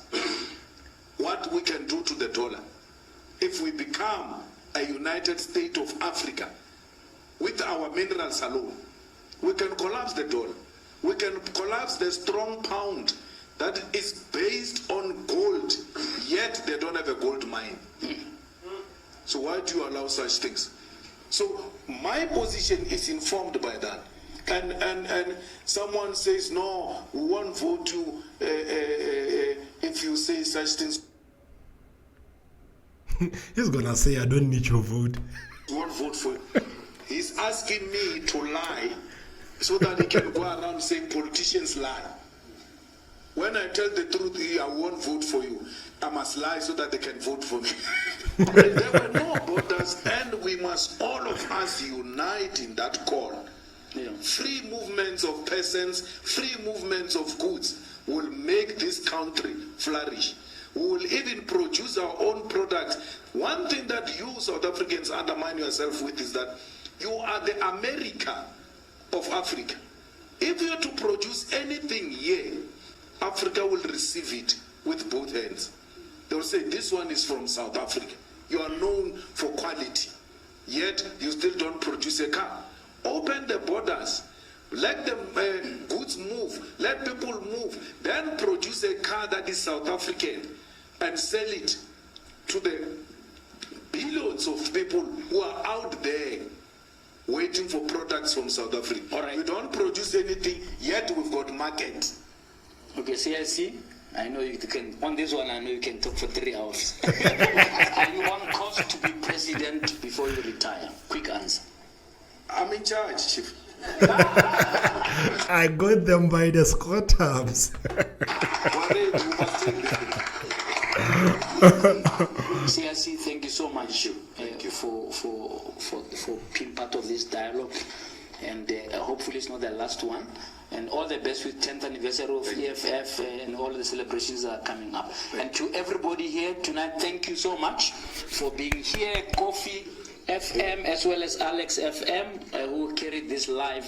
Thank you, and all the other media who are here. Thank you, ladies and gentlemen. Guys, what do you think about the Frank Talk? Send me those comments and tell me what you think about the Frank Talk, and what do you think about Julius Malema's position. I don't know why this thing still plays, because about discipline as being one of the attributes that. Yes, guys, please tell us, give us the feedback, and please hit that like button and hit the notification bell so that you can get notifications whenever we drop new content. I mean, guys, this is our longest video ever. I hope that you enjoyed it. I enjoyed it too. My name is Thomas Mabaso, and I will see you next time. Bye-bye.